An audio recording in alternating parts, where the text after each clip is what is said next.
Hello, everyone. We'll return to CNN Week in Review in a moment. First, our top stories here at CNN Weekend. Hurricane Andrew has turned into a real monster. The storm's winds are now blowing at 150 miles an hour. It is expected to hit the Bahamas sometime this afternoon. Florida residents are gearing for Andrew's impact. Latest estimates put the eye of the storm hitting around dawn tomorrow, but strong winds and rain will hit the area before then.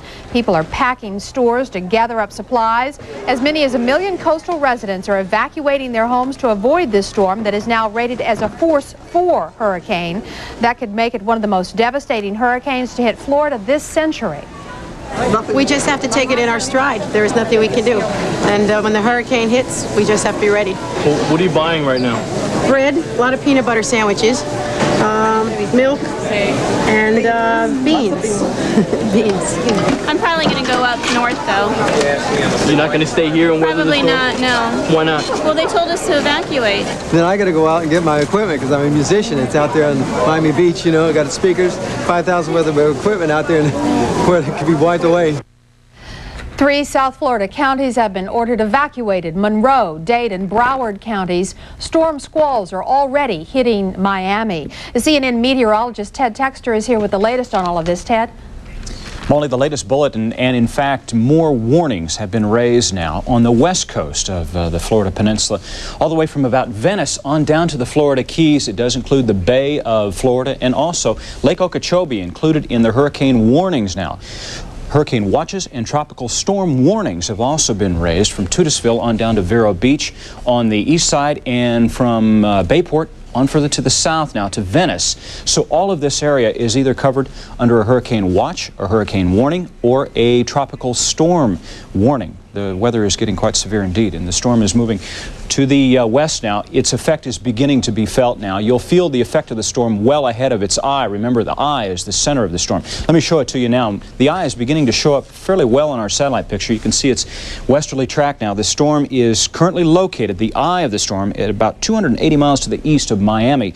It is moving still to the west at about 16 miles an hour. Latest estimates of maximum sustained winds are about 150 miles an hour. Gusts are higher than that.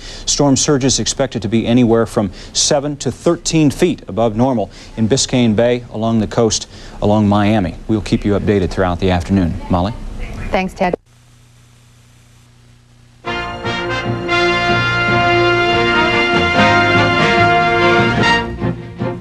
CNN Headline News, I'm Judy Fortin. 1 million residents of South Florida are getting out of Hurricane Andrew's path. The Category 4 storm is gaining strength at a startling rate, with winds of up to 150 miles per hour. We go now to the director of the National Hurricane Center, Bob Sheets, who is standing by live in Coral Gables, Florida, with the very latest on this very dangerous storm. Good afternoon. Hurricane Andrew continues on its westward course at 16 miles per hour. Maximum winds of about 150 miles per hour. It's now thrashing its way through the Bahamian Islands at this stage, will be affecting South Florida sometime late tonight or early tomorrow morning. The center of the hurricane will likely cross the coast somewhere in southeast Florida here, somewhere between 8 and 9 o'clock tomorrow morning, maybe as early as 6 a.m.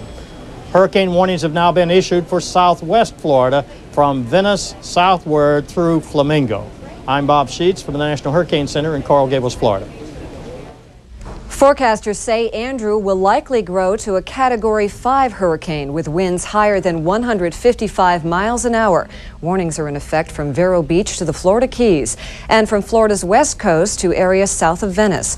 Governor Lawton Chiles has declared a state of emergency, putting the National Guard on alert and allowing a mandatory evacuation of more than 1 million people. Many of them are crowding shelters. We're not going to be turning anybody back, even though the shelters are going to be very crowded. We will make space available for everybody who wants it. That's why it's important for anybody who's in an evacuation area, if they have family members outside of the evacuation area, to go to those areas before going to a shelter.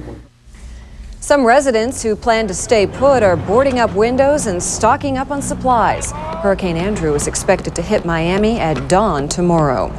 Hurricane David gave Miami residents a scare in 1979, but it was Betsy in 1965 that is considered to be the last major hurricane to hit the area. John Zarella has details. Residents along Florida's East Coast last braced for a direct hit in 1979. Hurricane David was approaching Miami. If you live on Miami Beach and need to evacuate, all you need to do is proceed to one of these 11 pickup points. But unexpectedly, the storm suddenly turned north. It skirted the coastline, tearing up Fort Lauderdale Beach and bouncing along the coast to West Palm and Fort Pierce, finally going inland at Charleston, South Carolina. Betsy struck at the worst possible time, high tide at night. The last major hurricane in the area was more than a quarter century ago, Betsy in 1965, which moved across the upper Florida Keys and South Miami. It then moved into the Gulf of Mexico and up into Louisiana, killing 75 people. This is Ralph Fennick in Miami. Hurricane Donna has moved through Miami and is currently going into the Everglades area in southwestern Florida.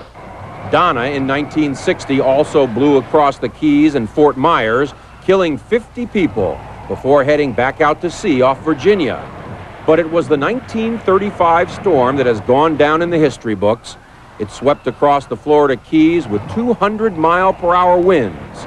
400 people died. But it's really the August, September, October storms that are the more frequent events affecting the continental United States. One of the greatest concerns for hurricane forecasters and emergency management personnel is how to evacuate hundreds of thousands of people on short notice. In South Florida, it's nearly impossible. There's no way we're going to get everybody out of the Florida Keys. There's no way we're going to get everybody out of the southwest Florida area that are growing so rapidly. And since the 1960s, forecasters have been warning that it was only a matter of time. John Zarella, CNN, Miami. Hurricane Alert. Good afternoon, I'm David Whitman. Nearly 1 million people are fleeing South Florida at this hour, heading inland and heading north to safety.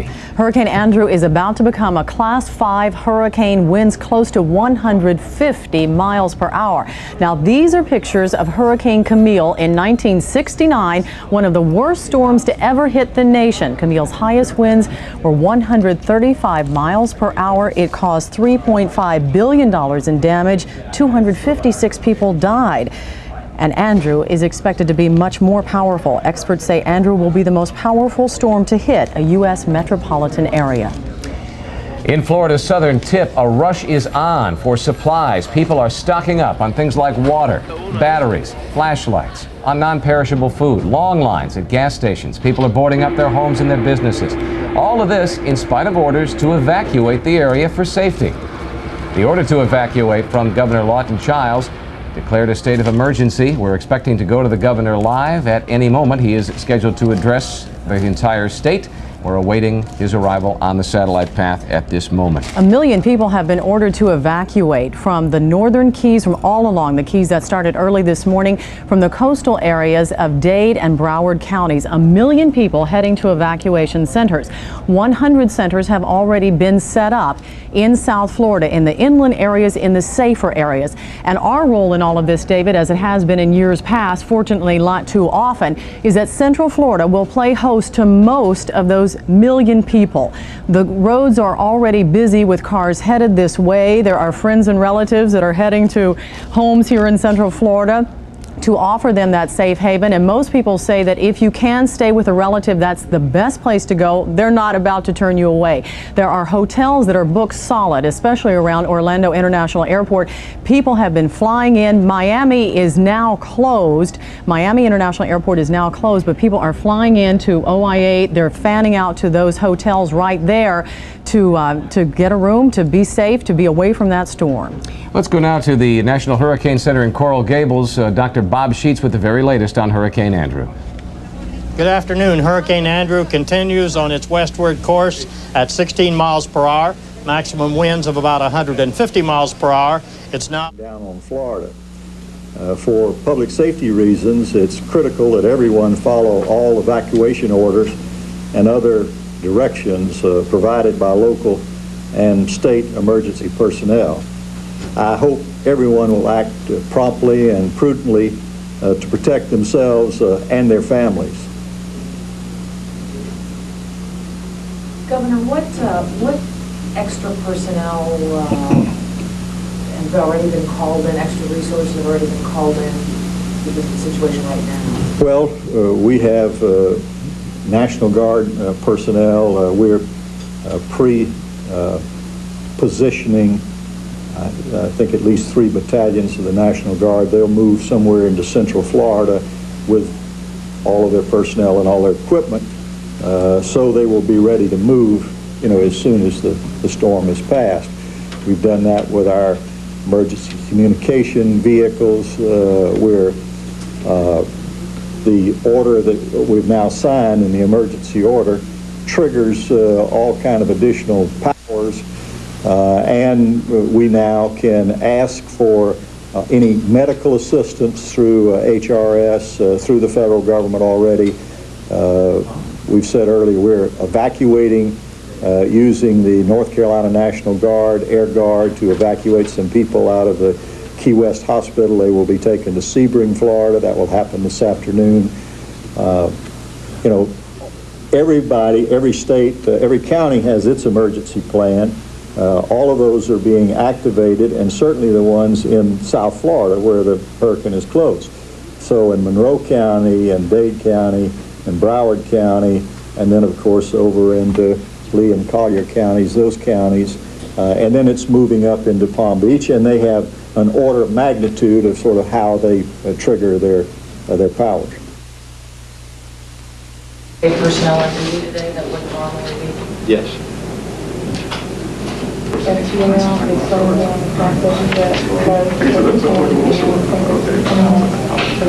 Now, along with the state of emergency, the governor has mobilized the National Guard, as he just said, as we've been reporting to you, the 2nd Battalion, 124th Division. You know who you are out there, guys.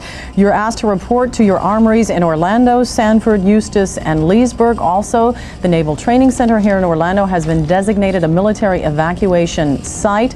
Volusia County beaches, the parking has been suspended. They are clearing the beaches of any signs of trash bins, of anything, because of course they do expect all along the beach to have especially high winds, waves, and rain headed our way.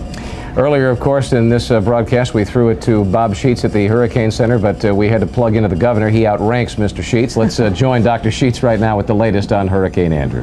Good afternoon. Hurricane Andrew continues on its westward course at 16 miles per hour, maximum winds of about 150 miles per hour. It's now thrashing its way through the Bahamian Islands at this stage, will be affecting South Florida sometime late tonight or early tomorrow morning. The center of the hurricane will likely cross the coast somewhere in southeast Florida here, somewhere between 8 and 9 o'clock tomorrow morning, maybe as early as 6 a.m. Hurricane warnings have now been issued for southwest Florida from Venice southward through Flamingo. I'm Bob Sheets for the National Hurricane Center in Coral Gables, Florida.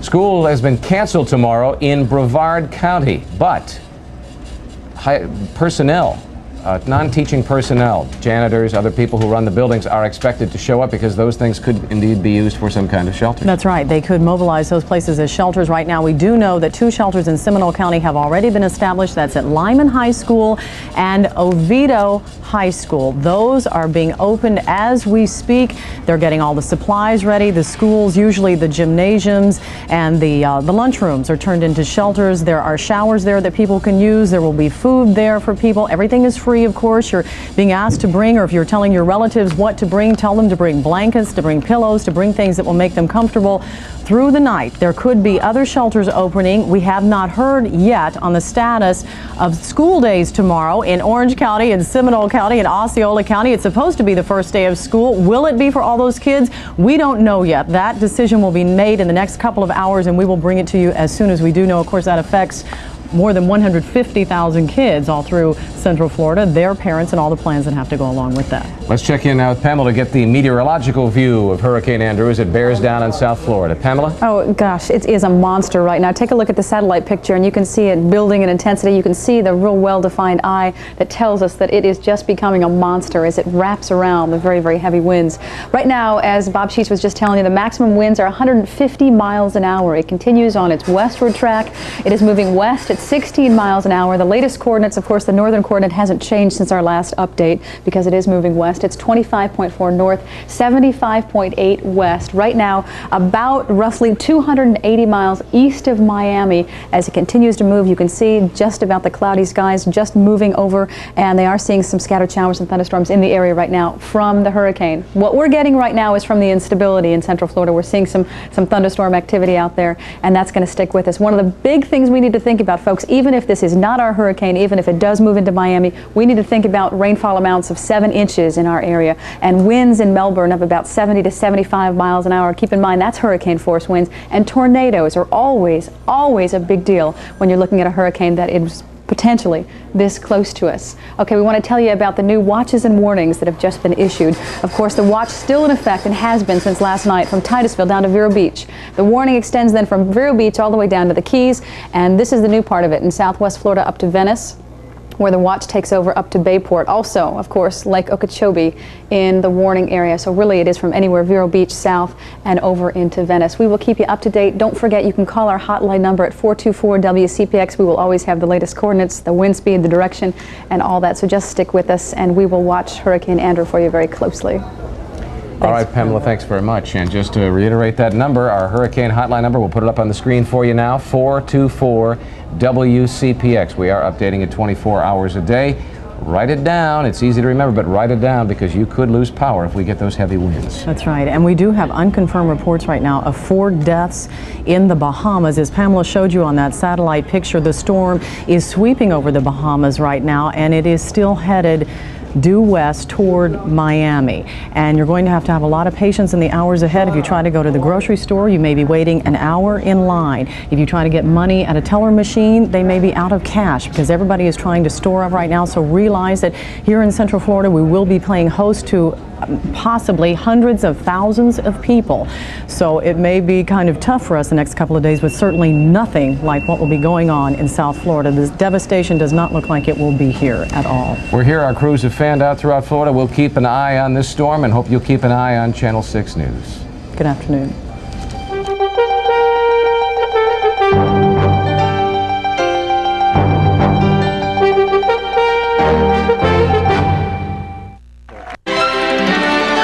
This is CNN.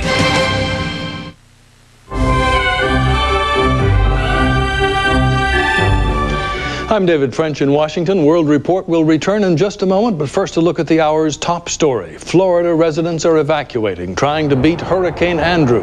Bridges, roads, and causeways have been filled with cars as people flee inland.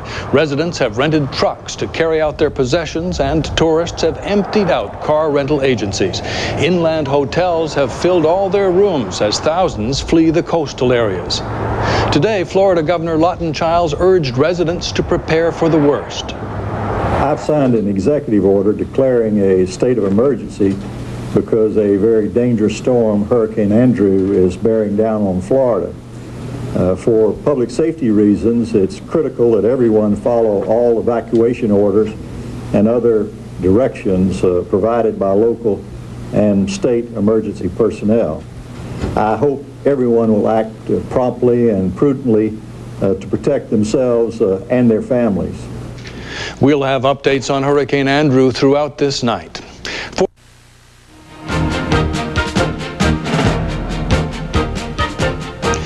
Trouble on 2 fronts as Hurricane Andrew, packing 150-mile-an-hour winds, bears down on Florida. In Miami, anxious residents board up what they can't take with them and head for higher grounds to wait out the ferocious storm, now only hours away. Good evening and welcome to Early Prime. I'm Andrea Arsenault at the CNN Center in Atlanta. I'm David French in Washington. Welcome. Hurricane Andrew is a killer storm. Leave now. Emergency workers in southern Florida aren't mincing words about this deadly hurricane headed their way. Andrew is expected to hit the coast around dawn tomorrow. The entire tip of the state is under hurricane warning. As many as 1 million residents of Monroe, Broward, and Dade counties have been urged to leave. Massive evacuation efforts began earlier today. The eye of the storm is now just about over Nassau in the Bahamas and on a dead course for southern Florida. Residents spent the weekend securing homes and businesses in anticipation of the storm's battering winds, which already have reached 150 miles an hour. Andrew is expected to be a Category 5 storm by the time it comes ashore. Category 5 is the strongest type of hurricane. Disaster officials are predicting damages will exceed the $6 billion Hurricane Hugo inflicted on South Carolina in 1989. Residents have already emptied stores of flashlights and food staples. Their reactions to the storm warnings are mixed. We just have to take it in our stride. There is nothing we can do. And when the hurricane hits, we just have to be ready. Well, what are you buying right now? Bread, a lot of peanut butter sandwiches, milk, and beans. Beans. I'm probably going to go up north, though. You're not going to stay here and weather the Probably storm? not, no. Why not? Well, they told us to evacuate. Then I got to go out and get my equipment because I'm a musician. It's out there on Miami Beach, you know. I got speakers, 5,000 worth of equipment out there where it could be wiped away. With the latest on Hurricane Andrew, here's Ted Texter. Ted? Andrea, it's so important. We want to show you again the aerial coverage of the watches, the warnings, both hurricane and tropical storm that cover about the southern two-thirds of the state of Florida. And a terribly important thing to remember is that on the west side of the state as well, there are warnings and watches out. It's very important to remember that this storm is very strong, extremely strong. And as it crosses just the southern tip of the state, its backlash will be felt on the western side. So people in these more highly populated centers along the western coast of the state as well should be preparing for the movement of the storm. Let me show it to you now. In fact, it's coming from the east. The latest location is said to be 240 miles to the east of Miami. It is moving steadily to the west. It's 16 miles an hour. Maximum sustained winds are 150 miles per hour at the surface, just about now to Nassau in the Bahamas, the eye of the storm. But hurricane force winds are felt now 30 miles either side of that storm. Tropical storm winds, that's 70-mile-an-hour winds up to 100 miles away from the eye of the storm. We'll look a little bit closer at this storm in just a bit, so stay with us, please. Now back to Andrea. Thank you, Ted. On the line with us now is Yvette Stewart, a reporter with ZNS, a television station in the Bahamas.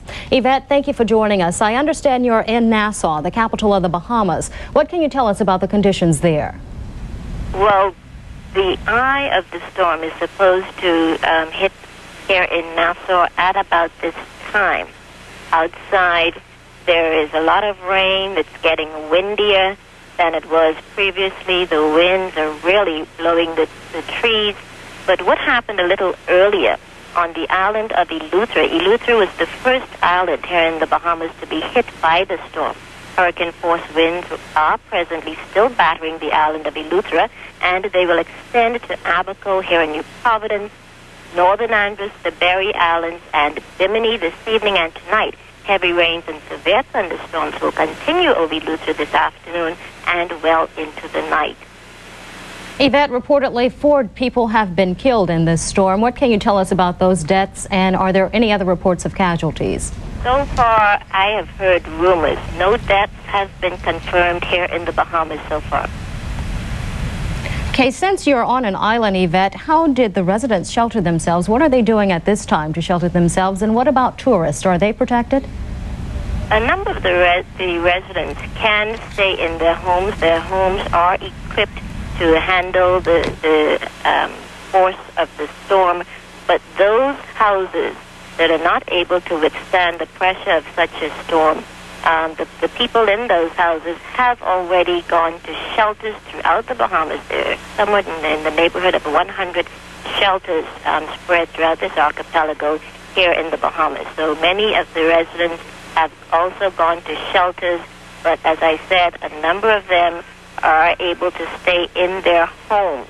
As far as tourists are concerned, some of the hotels here in the capital, we have quite a number of large hotels. Some of those hotels will also operate as shelters for Bahamians who have to move out of their homes. So some of those hotels are well equipped when you talk about the larger islands here in the capital and, of course, in Grand Bahama and one or two of the other islands.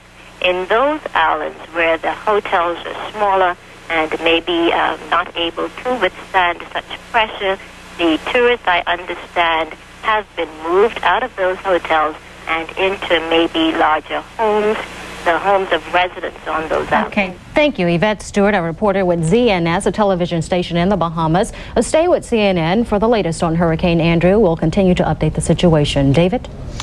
And with the eye just about on the Bahamas, now the latest on preparations for Hurricane Andrew from CNN's John Zarella, who's standing by in Miami.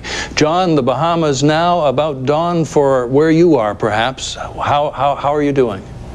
Well, so far it's so good. You can see it's like a balmy August afternoon in Miami. The wind is blowing out of the north, indicative of that counterclockwise rotation from a hurricane. But I'll tell you, David, this is like living a nightmare. For 30 years almost, people have been saying it was only a matter of time, the forecasters, the emergency managers. But I don't think anyone ever thought the matter of time meant a Category 4 or 5 hurricane. But indeed, that's what we are looking at, catastrophic damage from a hurricane like that.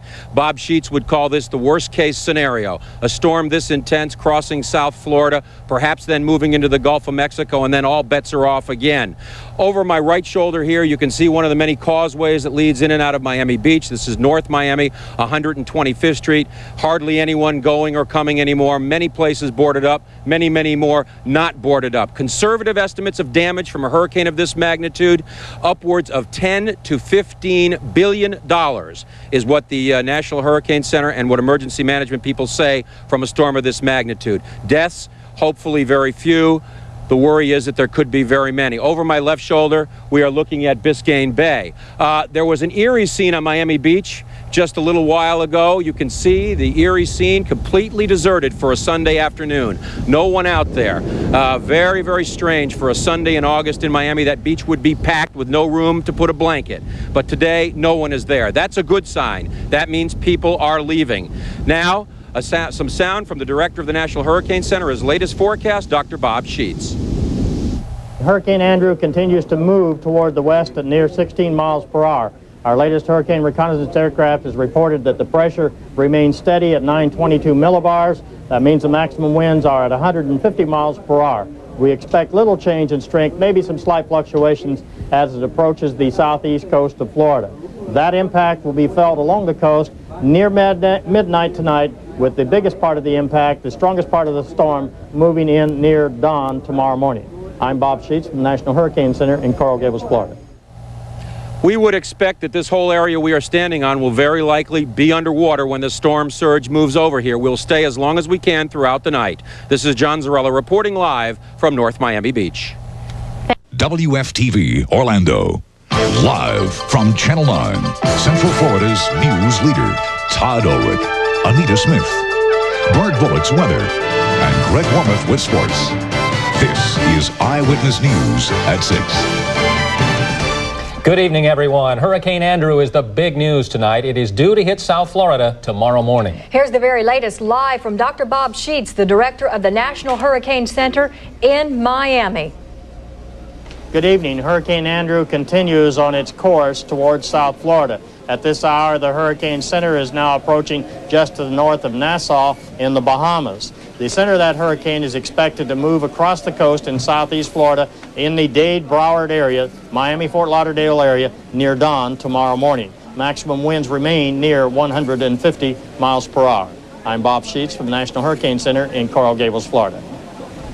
And it is a powerful storm. Because Miami's right in the path of Hurricane Andrew, hundreds of thousands of people are evacuating the city and other coastal areas, and they're all heading north to safer territory. We'll show you how congested the highways are a little later. But right now, let's begin our team coverage with reporter Greg Wayland of the Florida News Network. He joins us live from Miami.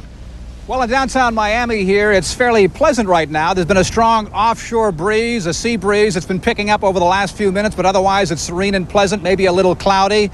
All day, however, on residents around here, the pressure has been on. They've been running to the store, and stores have been running out of such things as bottled water and the plywood you use to batten up your hatches and cover up those windows. And the traffic has been heavy at times, people just trying to get out of Andrew's way. In Miami, all roads and bridges inland were packed. The flow of traffic up from the Keys was steady, and police blocked almost all cars from heading south. Boats, too, moved away from the coast before drawbridges were lowered and locked in place. In all of the neighborhoods east of I-95 in Dade and Broward counties, store owners and homeowners were taping up, boarding up, and putting up metal shutters. These store and homeowners were in Fort Lauderdale. Neighbors shared the burden of getting ready. It's my brother's house. I live right across the street, so we're going to go do mine next. Well, as you can see, we pretty much took care of the windows because this house has a lot of glass in it. Along Fort Lauderdale Beach, the surf was flat, but the beach was empty. Boat owners on the New River who couldn't move their boats did what they could. We got here too late. We just came in from the Bahamas, and we got here about 12 o'clock, or actually about 12:30. So you got to make sure it's good and secure right here, huh? We're going to try. And that was the situation as far north as Fort Lauderdale, but the preparations have been underway all the way up the East Coast this afternoon. And for more on that, we go to Florida News Network reporter Dana Pally in Boca Raton. Dana? Well, thanks, Gary. Residents in the South Palm Beach County area, particularly Boca Raton, I'm on the Boca Raton Inlet, are very concerned about Hurricane Andrew, and they're bracing for this storm. This major storm has many people worried. Merchants and homeowners in Boca Raton are boarding up windows and trying to take all the necessary steps as Hurricane Andrew approaches. Albie Levine has gone through a hurricane before, but Andrew has him very concerned. For the worst. For the worst. I hope I come back to a storm. Along the Boca Raton coastline, parks and recreation officers are securing the beaches. There are some people who are not heeding the warnings. We feel the house is built well enough. We have it all boarded up. We got all the supplies we need. We got light. We got water. We're set for it.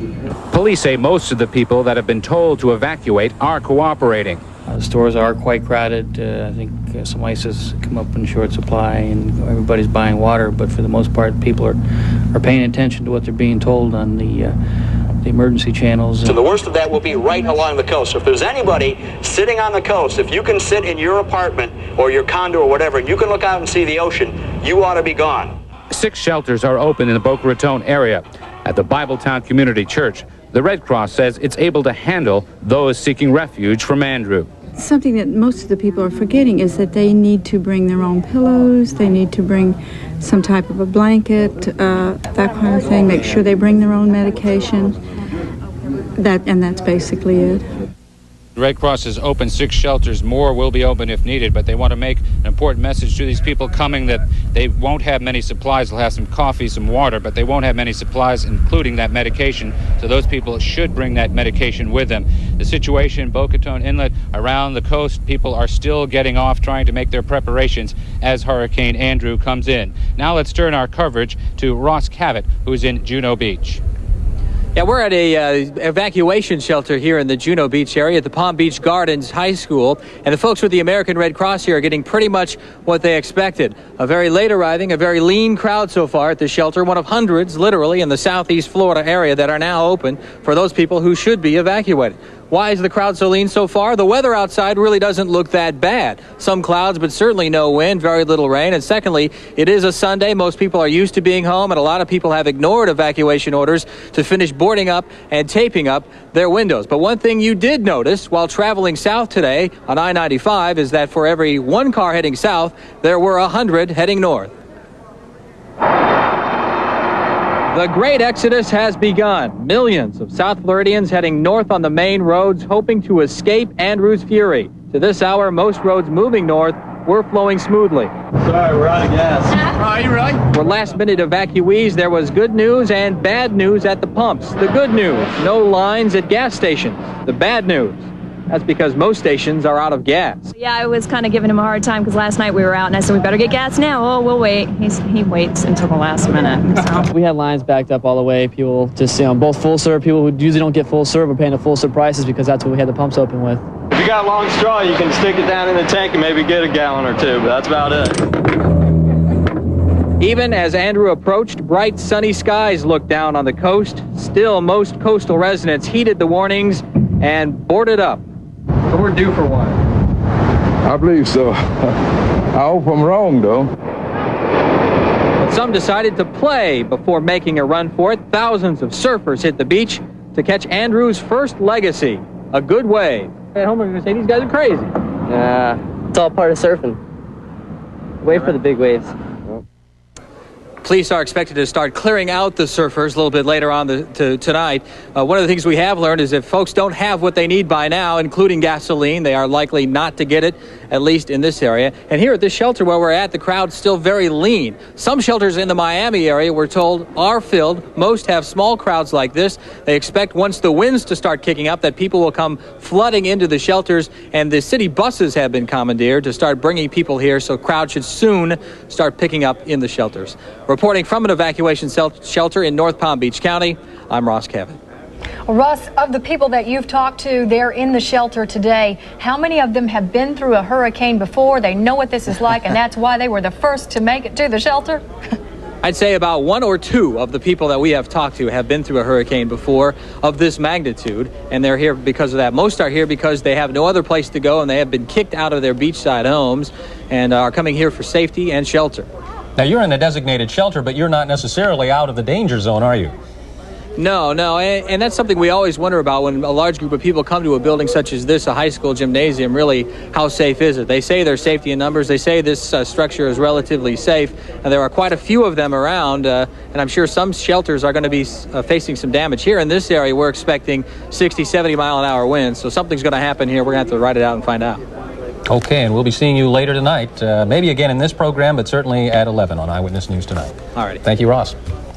Well, as we've been telling you, Hurricane Andrew will hit hardest in South Florida. That's where most of the damage is expected. But, of course, we're going to feel Andrew's effects right here in Central Florida as well. Just what can we expect? Well, Danny Traynor joins us now live from the weather map with details. Danny? Some of the things I think that you'll find of interest is, first of all, the most recent coordinates that were issued by the National Hurricane Center were at 5 o'clock, and the next new coordinates will be at 8 o'clock tonight. In other words, these are issued in 3-hour intervals.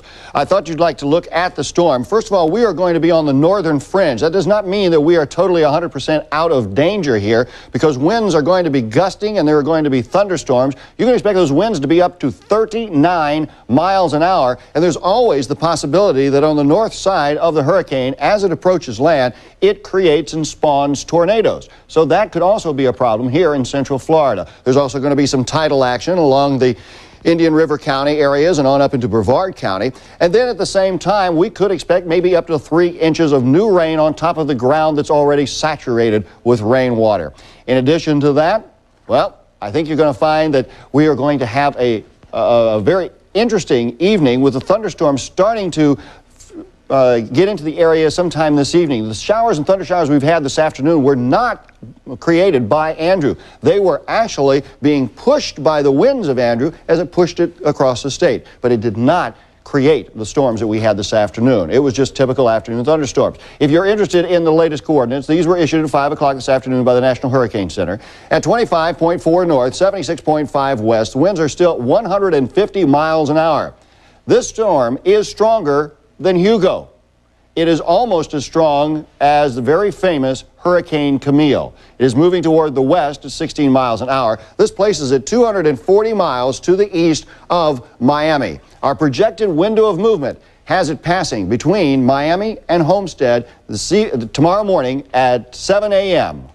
Between Miami and Homestead at 7 a.m. And we will be feeling wind conditions up to 39-mile-an-hour winds here in Central Florida, or even higher. And again, it may spawn some tornadoes. That's frightening. It sure is. Stronger than Hugo. Mm-hmm. This is a big Almost one. as strong as Camille. First one of the season is a biggie. Yes, it is. How wide a span? How The spreading effects out? of it will be felt hurricane force all the way up to just south of Vero Beach, and then from Vero Beach on northward will be tropical storm winds, which are 39 to 70 mile an hour winds. So we're going to feel the force of it all the way up to about St. Augustine. All right. We'll get back to you a little later for the full AccuWeather forecast. Okay. Thanks, Danny. Well, as we told you near the top of the news, hundreds of thousands of people are evacuating South Florida tonight. And here's what the Florida Turnpike looks like right now. This is a live picture from our Sky Witness helicopter. As you can see, the lanes heading north are jam-packed. It's just about bumper to bumper down there. We're told the tolls have been lifted on the turnpike in both directions because of the hurricane. Where are all these people going, and what are they finding when they get there? We'll have much more a little later in a live report from Sky Witness. Marla? Well, Well, so far, here's what we know about schools tomorrow. Orange County school officials say they will stay open tomorrow. Seminole County is still waiting to make that decision. However, we just have late word they are going to be open tomorrow. Brevard County schools are closed tomorrow. Volusia County schools, no word yet.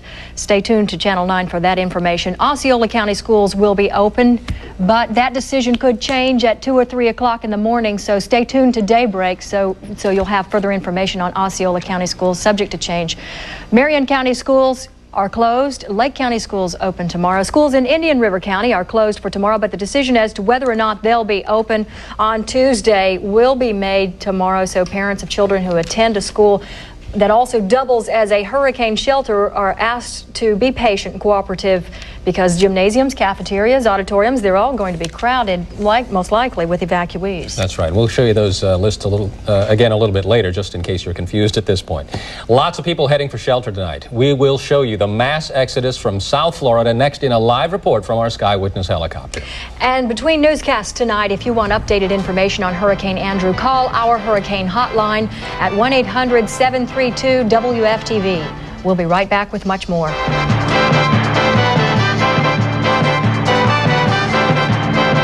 Andrew moves toward South Florida. Residents from the coastal areas are evacuating. Hundreds of thousands of people are on the road at this hour, heading north, looking for shelter. We continue our team coverage now. Richard Froelic's in our Sky Witness helicopter, joining us live from over the Florida Turnpike. Richard? Well, you're going to take a look right now at what is obviously a lot of people who decided they were not going to stay in South Florida. Let's take a look outside now at the traffic going north on the Turnpike. The crowds are huge, and the traffic is not going anyplace anytime fast. There are crowds at the gas stations here along here. There are all kinds of problems. This is the Keenanville area where some of this dense traffic is. We've seen cars stalled and disabled. It is quite a mess on this particular road. Even though there are no tolls, it is still a very crowded place to go. In the meantime, this is the evacuation route from South Florida, but people are also interested in evacuating from Brevard County. And I believe we have a graphic now that'll show us just how some of these people will be evacuating. They can take major routes out, including I-95, which is, I might add, doing a little better what we saw than the Turnpike is. And of course, you can take 528 and 50 in from the coast, and most of those roads are doing pretty well, according to the FHP. I-95, as far as we saw, was doing a little better than the Turnpike, but as you can see from this Turnpike, it is quite a crowd, and it is quite a mess. And people who are coming up from South Florida, very safe bet, I would say, several 100,000 of them by those cars. We can assume that some of these people are also tourist traffic and normal traffic for this road, but many of them, I'm certain, are also people who are trying to evacuate from South Florida. We've seen many people carrying boats and cars that have all kinds of luggage tacked on the top of them. So a lot of people trying to get out of this area, and certainly the Turnpike is slow going if in fact you're trying to do that. As again, 95 looked a little better, although I can tell you that FHP told us there were spots where it was slow too. Back to you. Richard, in bumper-to-bumper traffic like that, when you're going slow and go, you tend to burn a lot of gas. Have you noticed if the gas stations along the Turnpike are still pumping? Do they still have gas? They still have gas, Bob, but they've got huge gas lines to go along with them. It looks a little bit like something out of the 1979 gas shortage. There's good long lines in them, so you can still get gas, but plan on adding that time to getting out as well. Man, oh man, what a situation out there tonight. Thank you, Richard. We'll get back to you a little bit later. Now, many of those evacuees from South Florida are heading north, not knowing exactly where to go for shelter. If they come here and find that hotel rooms are full, where do they go? Anita Smith joins us now live from a high school in Osceola County that has been turned into a shelter. Anita? This is one place people are coming. They are trickling in here to Gateway High School, which is the first high school off the St. Cloud exit off the Florida Turnpike. You can see some of the people behind me with their suitcases and such. We were just over on State Road 192 about an hour ago and saw a lot of people looking for somewhere to go. Elaine Ogden was the first to arrive at Osceola shelter. She wasted no time leaving Homestead Air Force Base south of Miami with her 3-year-old Chelsea and a few suitcases. But Elaine saw many waiting till the last minute despite the hurricane's threat. I saw people just going to get gas when I was leaving town at 9 o'clock. They're going to the grocery store and getting gas. They should have done that yesterday. You don't think they're worried about it, or? It just didn't seem like a whole lot of people were getting on the road. On State Road 192, lots of travelers with South Florida tags making for heavy traffic. Groups and groups of people stopping at the tourist center and at payphones to look for shelters and hotel rooms. These retirees left their 15-floor condo on Miami Beach with 2 days of clothes and an upbeat attitude.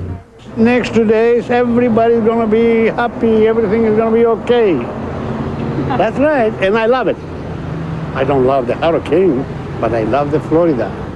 But authorities are serious about the storm and the influx of evacuees, thousands upon thousands of people to Osceola. Plans were made at this emergency meeting to help as many as the county can. We are probably looking at 12,000. But we're going to have a heck of a lot more than that coming up. Now, here in Osceola County, there are 2 high schools that are open right now. The county plans to open more as needed. Polk County has 42 shelters open. The director says that may be overkill, but right now that is what he plans to do, and close some if necessary later on tonight. Orange County has 6 high schools open and plans to open more if needed. Now, the Red Cross said this afternoon that Central Florida area can shelter perhaps 250,000 people, maybe more. So certainly there will be somewhere people can go. Might not be the most comfortable place to be, but somewhere people can go. Bob, Marla? At least to stay warm and dry. Right. Thanks, Anita. Now, here's a quick partial list of the schools that will be serving as shelters. Back to Osceola County, St. Cloud High and Gateway High are being used as Red Cross shelters. 6 high schools in Orange County are now shelters, as Anita mentioned, and in Seminole County, 2 high schools. Evacuees heading for shelter should bring their own clothing, personal items, and, if possible, sleeping bags. But pets are not allowed at the shelters. You'll have to make other arrangements for animals before you arrive. Now, one of the first places people went for shelter, of course, was to local hotels and motels, and many of them are now full. The Orlando International Airport is also preparing for an overflow of passengers from the South Florida area. It's expected the airport will be heavily impacted. Joan Conley is standing by live at the airport with more. Joan? Bob and Marla, it's pretty crazy out here, but the airport does have a plan just in case of such an emergency, and this plan is being implemented at this hour. As far as we know it, so far everything is running smoothly. It's always busy on Sunday at the Orlando International Airport, but today there is an added sense of urgency. The lines are long and the airport is crowded with people waiting for a flight to flee Hurricane Andrew. The nearest reservations I could get was tomorrow at 7. So I'm just hoping, I'm checking again, I'm trying to do any standby as much as possible because they're just telling us to go home. So far, not many flights have been carrying evacuees from South Florida. And at this point, there's no telling of exactly how many people there will be. But an airport spokeswoman says they're ready for them. The key for us is to begin to implement our hurricane plan by bringing in items that, if the winds reached a certain proportion, that could be carried by the aftermath. So we're just taking precautionary measures right now. At local hotels, people are flooding through the doors. Many of them aren't finding any vacancies at some major hotel chains. Those who planned ahead were the lucky ones. We called in last night and we were pretty lucky. We got right in.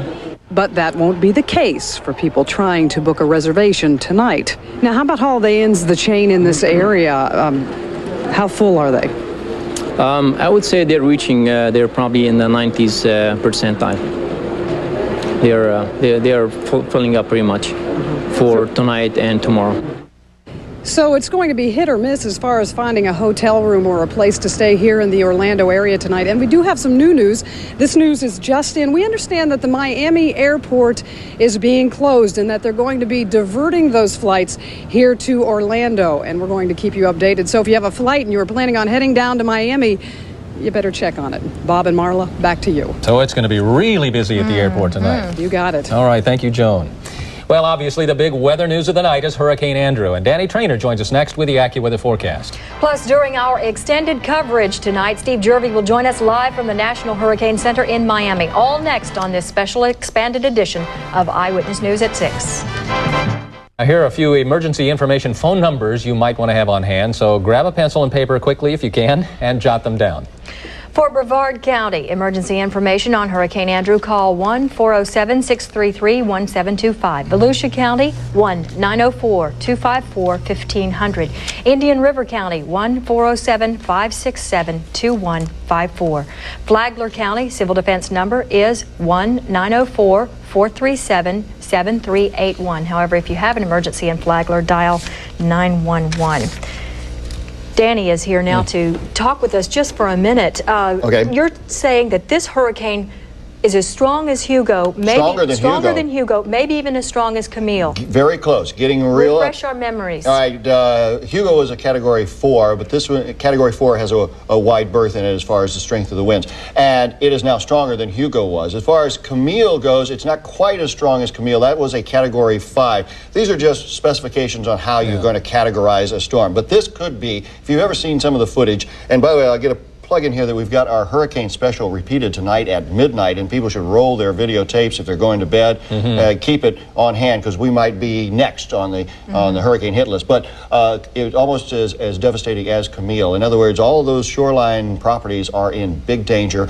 Landfall 7 a.m. in the morning between Homestead and Miami Beach. Yeah. Now, even though it's still a Category 4 at this point, it could build to a Category 5 just a few miles an hour away, right? Oh, yes. We're talking here about 12 hours or more of time to intensify, strengthen. That depends on the warm water or what? It's got everything that it needs. It has nothing in its way except for the Bahamas. Those are in the way that might slow it down a little bit, may take a little bit of its gust away from it. But at the same time, then it has that small, narrow gap of warm water between the Bahamas and Miami to regenerate. And so it will probably push up to 10 feet tides into Biscayne Bay. How many? 10 feet tides. 10-foot tides. How far out do the arms stretch of this hurricane? Anywhere from 140 to about 170 miles to the north and to the west of the storm. So we're going to feel the effects of it all the way up to Vero Beach, and that's as far as the hurricane watch extends. And then it changes into a tropical storm watch. So what we're saying here is the difference between Vero Beach and the southern part of Brevard County might be 1 mile an hour wind. So it could be up to 74 and 75 are the cutoff points between a tropical storm and a hurricane. So very strong winds are expected in South Brevard County and in Indian River counties. And as you go farther north, of course, the strength of the winds will subside. And farther inland, too, right? Here in Orlando, you're expecting what? I think here we could expect some gust winds up to 39 miles an hour. We could expect up to 3 inches of rain. That's the big problem because we've had saturating rains for weeks and weeks now. We got nowhere for the water to go, and that's going to be our biggest problem. It's going to be a very thunderstormy, gusty day for tomorrow for the first day of school for some kids. And some schools are closed over in Brevard County, for instance, but most of the other school systems, I believe, are still open. Right, and we'll have more on that, I'm sure, later on. Okay, I understand. We've been trying to kind of stall here, waiting for Steve Jervey in Miami, and we'll get to him maybe a little later. But in the meantime, I guess we have time for your AccuWeather forecast. Okay, those of you who are plotting the storm, we have the latest coordinates. We'll begin by taking a look at the storm in a loop. We've changed our perspective here. We've moved the state of Florida a little more to the east now, and you can see what is a 20-hour loop of pictures of the storm. And while it looks like it's making a lot of progress in a very short amount of time, this is 20 hours of progress. You can see the feeder bands that spawn out from this storm, and it is starting to influence the eastern part of the state already, so they are feeling some of the effects. The storms and showers that we had today were not a product of Andrew. Those were typical afternoon, evening thunderstorms, but they were pushed a little bit by the winds of Andrew, so they moved through fairly rapidly. That's what you can expect tomorrow when we do have showers and thunder showers. We might get a nice little thunderstorm move through here, a lot of heavy rains, and then all of a sudden the sun breaks out again. And there's going to be some tidal problems too. But first, I want to bring up what the coordinates are. Those of you who are plotting the storm, 25.4 north and 76.5 west. Winds are up to 150 miles an hour, moving toward the west at 16 miles an hour, and now 240 miles east of Miami. The next update to this coordinates is expected tonight around 8 o'clock, and we will have the latest for you. In fact, we'll bring you up to date every hour on the hour and bring you the coordinates. And like I say, the next one is expected at around 8 o'clock. Now, our window of projected movement brings landfall down between Miami and Homestead, as we said, around 7 a.m. Then it will be crossing the state, and later on we'll speculate as to what might happen once it gets out into the Gulf of Mexico. I also want to mention the fact that there is going to be some tidal activity. Up around the Cocoa Beach area, swinging on down to about Vero Beach, you can expect the tidal surges sometime in the early morning hours, around 7 a.m., to be 2 to 4 feet above normal. This may also bring about some beach erosion. South of Vero Beach, the tidal action should be 4 to 8 feet above normal. And then down where we expect the eye of the hurricane to pass onto land, we're talking about 8 to 12 feet above normal. Some other things we want to tell you about, and that are some of the watches and the warnings that have been posted by the National Hurricane Center. And Tom, if you'll show me some of those still store pictures, we'll show you where the watches are. First of all, there is a tropical storm warning in effect all the way from just south of Daytona Beach, all of Brevard County, stretching on down to about Vero Beach. They are also under a hurricane watch. And then the hurricane warning, where we expect it to possibly landfall within the next 24 hours, stretches from about West Palm all the way down through the Keys of Florida and swings back up to the western side of the state, where there, on the west side, from Fort Myers all the way up to Clearwater, there is another hurricane watch, because this storm is actually going to cross the state and then get out into the Gulf of Mexico. And then we have to start our scenarios all over again. The next picture here will show you how much rain we expect. Somewhere in the vicinity of 1 to 3 inches for ourselves, down around Lake Wales and Winter Haven, areas like that, down to about Lake Okeechobee, 3 to 6 inches of rain, and down around the Everglades, around 6 to 12 inches of rain. We talked just a moment ago about feeder bands. I'll show you some of the bands of rain that are now being pushed onshore over South Florida by Hurricane Andrew. Hurricane Andrew will have a minimum effect here in Central Florida. You can see what our national map shows where it is right now and where it's going to be by 6 o'clock tomorrow evening. Is moving past the state. Landfall again expected at 6 o'clock in the morning. Some temperatures around the state just as a matter of interest in the 80s for everybody right now. Here's the forecast. For Central Florida, windy with showers, the low for tonight 74, the high tomorrow 90. The chance of rain is 80%. Yes, it's a raincoat school day for tomorrow. And the next 5 days, well, we'll see some cloudy conditions on Monday, but then the skies will clear and we'll get back to our usual afternoon and evening thunderstorms. And we'll keep an eye on Andrew as it crosses into the Gulf of Mexico. One other thing about the choppy water conditions that will be over on the East Coast, and that is it will take several days for the seas to subside. This will not be a time to go out deep sea fishing or anything like that. The waves will be choppy for at least 2 days after Andrew's gone. Okay. Thanks a lot, Danny. We'll see you again a little later. Okay. But Danny, as usual, did a nice job of wrapping up the weather tonight. But here's a graphic look now at what we call the bottom line. Right now, Hurricane Andrew's winds are clocked at 150 miles per hour. It's expected to hit the Florida coast around Miami tomorrow morning around 7 a.m. Here in Central Florida, we can expect 3 inches of rain or more, possible tornadoes, and winds of about 40 miles per hour. Hurricane Andrew is expected to blow into Miami early tomorrow morning, about 7 a.m. So tonight, lots of folks from South Florida have left town. They're evacuating by order of the governor, and right now thousands of cars are on the roads heading north. Richard Froelich is hovering over the Florida Turnpike right now in our Sky Witness helicopter. He joins us with a live report. Richard? Marlon, Bob, this is really quite a sight to see. The number of cars that are coming up here on the Turnpike. They're getting off, many of them, to get gas. Let's take a look at the way they're getting gas. It is not an easy thing. There is an enormous line stretching from well beyond the beginning of the toll plaza as you enter into, not the toll plaza, but the gas plaza here in the food area. And as you enter, you can see that, and they're waiting and waiting, and it's been that way for several hours. We passed by here about 2 hours ago, and there was at least this big a line.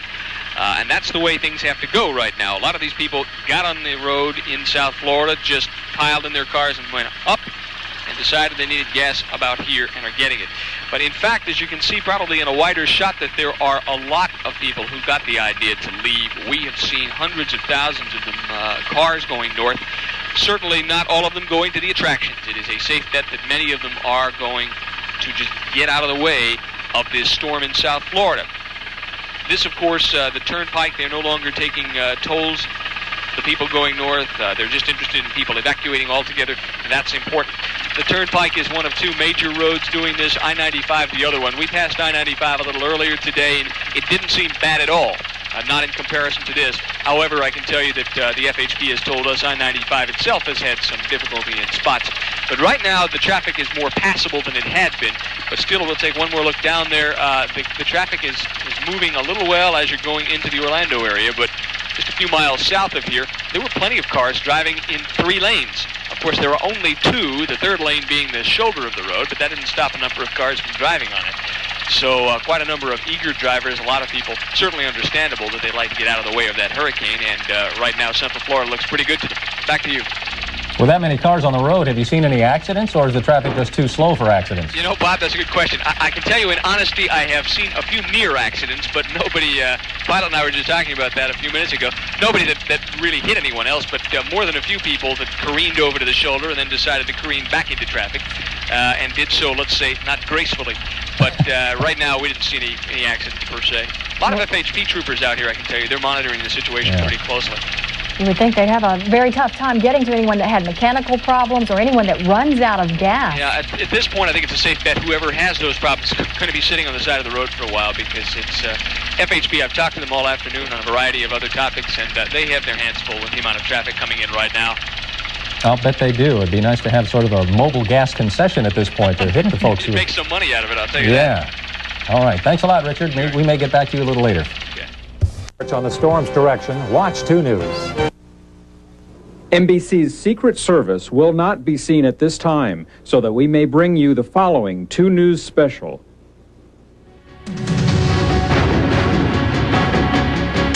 Hurricane Andrew draws a bead on the Florida coast, ready to slam ashore with 150-mile-an-hour winds. People flee west and north, trying to outrun a dangerous pursuer. The boards and the tape. Last-ditch insurance against a mighty storm named Andrew headed our way. This is a 2 News special report tracking Hurricane Andrew. Now from 2 News, here is Wendy Chioji and Steve Rondinero. Good evening, and thanks for joining us. For the next hour, we'll bring you the very latest on Hurricane Andrew, what it's doing, where it's going, its potential effects, what people are doing, and what you should be thinking about doing. South Florida appears to be in the direct line of fire right now, but Central Florida will certainly feel some of the effects as well. Let's begin with Dave Marsh in the Weather Center for the very latest on Andrew's strength and position. Dave. Wendy, obviously the storm was very strong, but I want to emphasize that those strong winds are not going to be felt in Central Florida. The winds will be picking up, but it's very unlikely that they will even reach tropical storm force. The satellite picture, let's show you the storm right off the bat here. It's in the lower right-hand corner. You can see the eye. It's huge, about 300 miles in diameter, winds at 150 miles per hour, and it is tracking off to the west at 16 miles per hour. The latest coordinates, latitude 25.4 degrees north, longitude 76.5 west. That track is going to continue, and now that's beginning to hit some of the islands, and eventually later tonight the southeast coast of Florida. The wind should subside a little bit, and the coordinates may jump around a little bit. The pressure's going to fall, but it's still going to be a very strong Category 4 storm as it hits the southeast coast. I'll have more details, more satellite pictures later on. All right, thank you, Dave Marsh. This is a storm they have long been dreading in South Florida. People in Fort Lauderdale are keeping all eyes on Hurricane Andrew right now. They've been making last-minute preparations all day long, and many residents have been ordered to leave their homes. 2 News reporter Dave McDaniel is in Fort Lauderdale with the latest. Dave? Wendy, we said we were going to bring you the very latest, and about 10 minutes ago the sun was shining. Obviously now it is not. The wind has picked up, the surf is up, and it is starting to rain quite hard. Obviously a rain squall preceding Hurricane Andrew.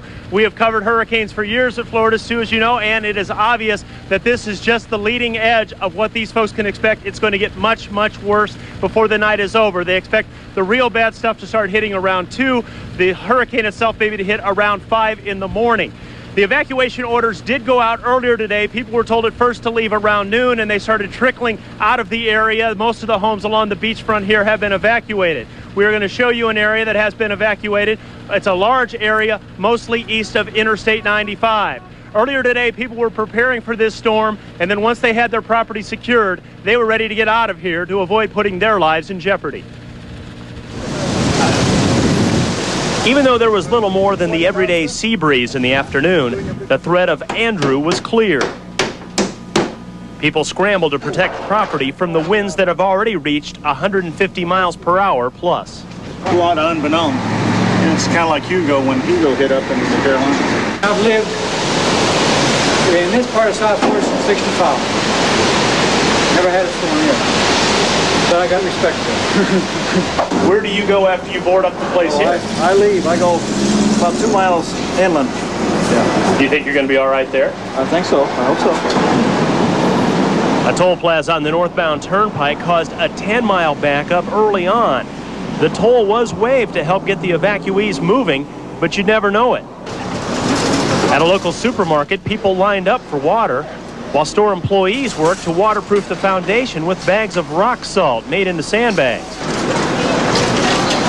A steady line of people grabbed all the ice and drinking water the store could stock. In Lauderdale by the Sea, the evacuation order is out. People were supposed to be out of here by noon, but they're still boarding up around 2. The best advice, though, is to get inland. We're trying to get everybody out by 4 o'clock. Despite the order to leave, surfers desperate for better waves hinted they'd hang around. You don't get many chances for this kind of wave, huh? Not down here in Florida. However, when Andrew starts kicking in early Monday morning, it won't be fit for anyone to be near the water. But a few blocks off the water, Ray Grebel and his wife say they're staying, hurricane or no hurricane.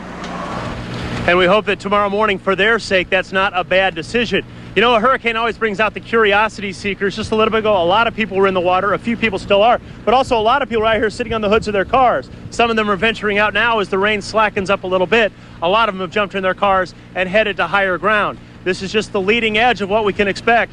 This could be ground zero for a major hurricane. It is very serious business, and people who have never experienced a hurricane before may have that knowledge hard to drill into their heads, but police are going up and down telling people to get out of here and head west. But Dave, I know that the wind is one big consideration, but the storm surge is the real potential killer here. What have you been hearing about the potential height of the storm surge? Anything from 10 to 18 feet, and that is an amazing wall of water. I remember covering Hugo in Charleston. The entire Battery Park area in Charleston was literally up to our waist in water. Many homes had water in them. People who never thought they would have that much water. With all the homes along the beachfront here, that is a serious concern. Even as far as 7, 8, 9 blocks down into downtown or even 2 miles inland, people are being warned to watch out for that storm surge. The water is the real concern. Absolutely. Thank you. That is Dave McDaniel, live in Broward County tonight. The hurricane warning stretches as far north as Vero Beach. Indian River County residents haven't been told to evacuate, but they are scrambling to get ready for Andrew. Elaine Hines shows us storm preparations from Vero Beach. Andrew, come on down. Tempting fate, but taking no chances. Contractor Austin Meeks is hard at work shoring up Vero Beach businesses. Others are pressing landlords and friends into service, thankful the hurricane isn't expected to hit too hard this far north. The one they're having down Miami, it sounds like it's going to be a very bad one down there. Whether it will get up here or not, I do not know. But you're getting ready anyway. I am definitely getting ready. Come falling down, going all through the building. They're doing everything they can think of. Many oceanfront businesses, like the historic Ocean Grill, are already shut down, boarded up, a helpless victim as the surf kicks up. Many curious natives and tourists stare out at the sea, knowing hundreds of miles away Mother Nature's terror rages. I'm pretty scared because I don't know what's going to happen to our house and stuff, and all the other places on the beach are probably going to get knocked down, some of the places. Some travelers are being chased up the coast, jamming I-95 where traffic is crawling out of the warning zone. There's going to be a hurricane in any moment, so you have to go in safe areas. So this morning we started to going to north. We haven't issued any evacuation notices. People leaving or leaving on their own. Emergency workers are tracking Andrew and trying to calm people's nerves. We're at the north part of the warning, so we're just telling people to watch the updates, stay close to the radio, the TV. If they're concerned, to give us a call.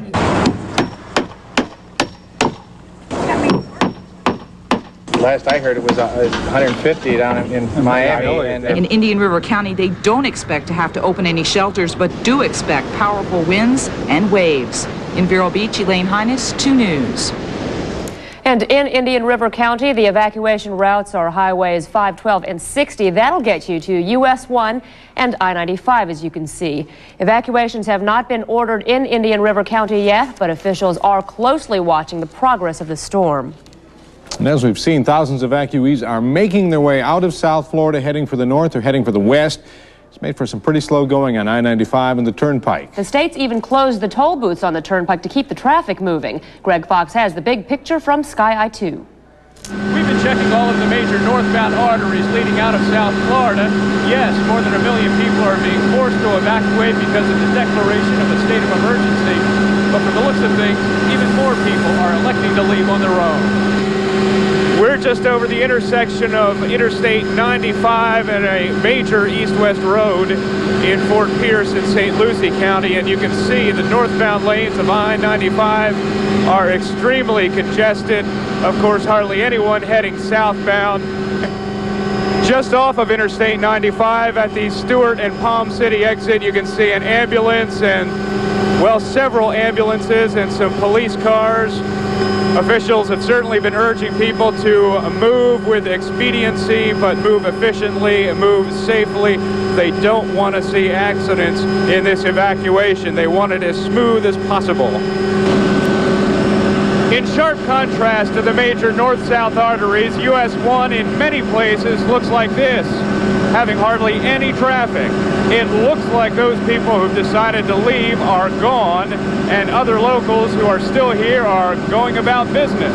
Clearly not too worried about a possible change of direction for the hurricane. Along the intercoastal and other inland waterways near Jupiter, many boat slips have been cleared of most boats, with owners pulling them up on trailers and leaving them secured in their yards, or they've hitched them up to cars or trucks for a trip out of town. You can still see dozens of other boats moving farther inland and looking for inland marinas, docks, other safe havens for their crafts. Officials say don't bet on any Central Florida roads getting any smoother to travel on. At least 12 emergency shelters are being opened up in Polk County. Hotels and motels are jammed, and it's going to be that way for the next couple of days. I'm Greg Fox reporting from Sky I-2. Greg toured those evacuation routes a few hours ago, and the traffic is likely getting even heavier tonight. Alan Edwards is at Metro Traffic Control tonight with a special hurricane traffic report that begins in the Florida Keys. Alan? Well, thank you very much, Wendy. The 7-mile bridge starting to clear out, actually, as people make their way off of the Keys. It is moderate to heavy, though, from Florida City all the way up to US 1.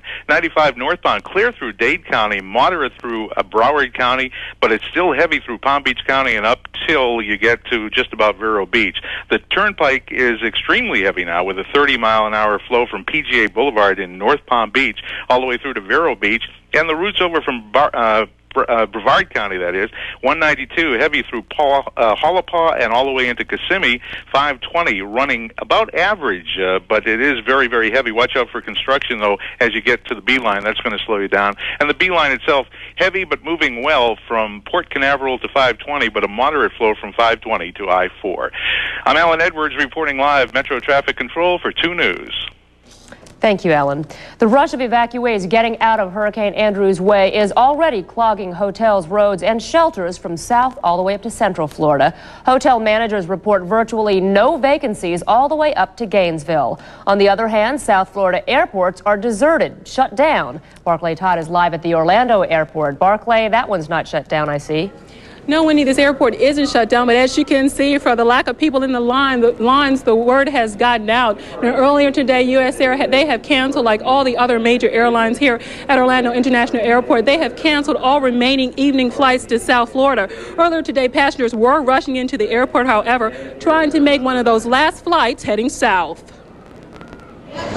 You might be surprised to find out that many of these passengers are trying to go to Miami.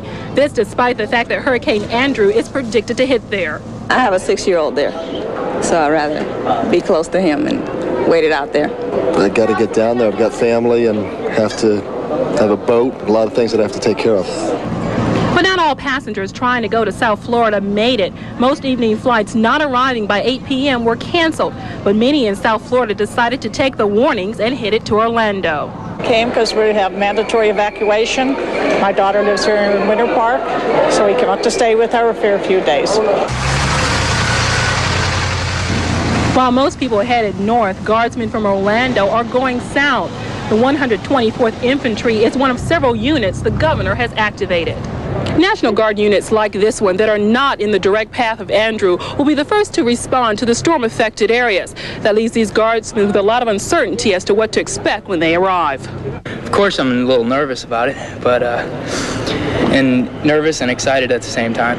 Do you need help? The National Guard will get help from the Red Cross. About 50 volunteers at the Hurricane Watch headquarters in Orlando started coordinating the Cross's efforts.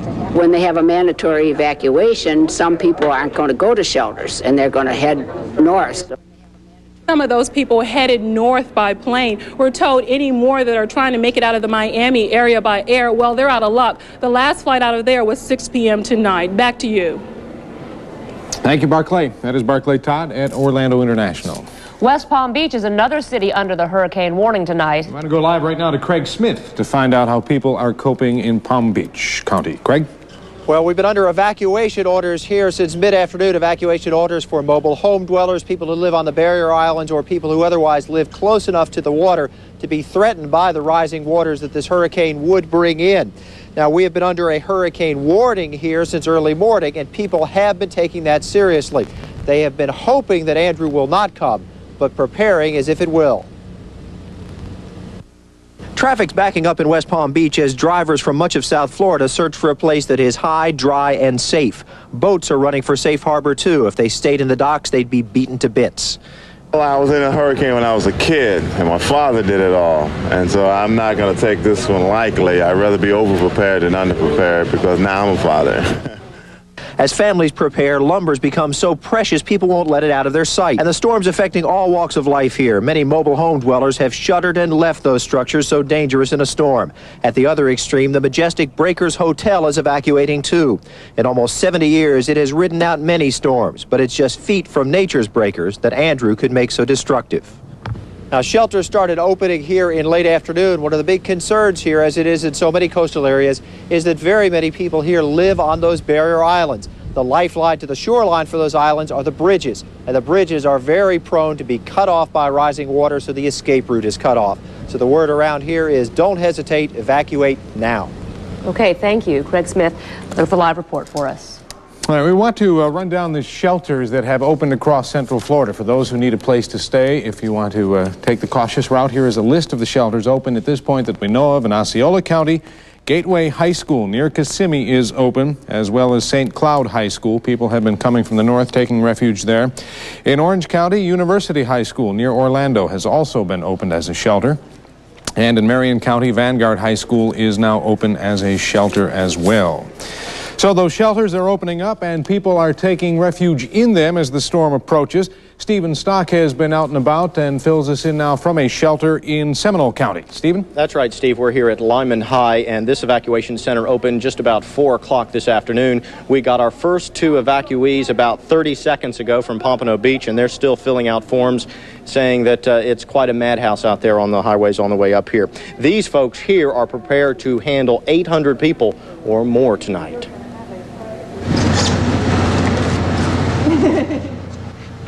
The signs are going up, the preparations being made as the Red Cross volunteers in Central Florida open up 5 evacuation centers in Orange County and several more in Seminole County, all for people fleeing Hurricane Andrew from South Florida. We're here to offer as much relief as possible, check everybody in, find out what medical needs they need, and get people situated and make them as comfortable as possible until we find out what to do next with the storm and where it's going to pass and what direction it's heading. At the Orange County Emergency Communications Center, dispatchers listened to the latest news out of South Florida and plotted the hurricane as it went and braced for the massive crush of people bound to be heading to Central Florida. At this time, we do not feel that there is any necessity for Orange County residents to evacuate their homes. The only thing that we would ask you to do is that if you live in a mobile home, that you start making preparations now to find a safe haven. Steve, I have an updated list of the emergency centers that have opened in Orange and Seminole County. As a matter of fact, the list that you just mentioned a few minutes ago, Colonial High has now been opened also, as well as University High, Dr. Phillips High, Edgewater High, and Winter Park High, as well as Lyman High here in Seminole County. And of course, you can also go to the American Red Cross centers all throughout Central Florida if you have any problems or need to have any information if you're coming out of South Florida. We also have received quite a few calls from people wanting to know if school is closed tomorrow in Central Florida, in Ocala, in Orange County. In fact, the emergency center is being flooded with those kind of calls. They ask that you tune to Channel 2, and as soon as we find some kind of information out, we'll let you know. But please don't tie up the phone lines, at least not to the emergency center, asking if there's going to be school. So far, it appears that all the schools will be open tomorrow. Actually, we can amend that. We have okay, all right. Well, you know more than I do then at this point. All right, thank you. That is Stephen Stock. Last we knew, Orange and Seminole County schools were still open, but a few others are closing the doors, right? That's right, and we have a list. Hurricane Andrew is still a couple of 100 miles offshore, but there are some local schools that are going to play it safe. Here's a list of those. Marion County has closed all of its public schools. The Grace Episcopal Private School is also closed, as well as the St. John's Lutheran School. In Brevard County, the public schools have also been closed, and the Brevard Achievement Center will not be open tomorrow either. Neither will the Titusville Christian School, Ashwood Play School and Nursery, and Phillips Junior College in Melbourne. If Andrew stays on his current course, Brevard County should be spared the brunt of the hurricane. Even so, the Space Coast is preparing just in case. Beth Powers is live in our Cape Canaveral newsroom with the latest. Beth? Wendy, things are relatively calm here in Brevard County. That's because it is unlikely that the hurricane will hit here. But hurricanes, as you know, are unpredictable, and that's why they're not taking any chances here. There are no vacancies at this I-95 Comfort Inn near Melbourne. One look at the parking lot tells you why. Dade, Palm Beach, and other South Florida residents are heading north to escape the potential wrath of Hurricane Andrew. Fred and Betty Johnson were the last people to get reservations here. We're within a mile of the beach, and so we would have to evacuate anyway. I was kind of disappointed with the attitude of some of the people who, well, like we're on the beach, and they're not going to leave. They're just going to sit and wait it out. By the looks of Cocoa Beach this afternoon, you'd never know a killer storm is brewing in the Atlantic. We would have, a very short time frame to react. But behind the scenes at the Emergency Management Center in Rockledge, they are carefully charting the path of Hurricane Andrew. One sudden turn to the north would mean the immediate evacuation of Brevard's barrier islands. That's 175,000 people. And if we saw any indication whatsoever that the storm would begin to move to the north, we would instantly issue an evacuation. Since it's not a threat as yet, most people seem to be taking the storm in stride, but a few Brevard residents have begun taping windows and boarding up homes and businesses. I'm gone. I'll be gone long before this thing even gets rough.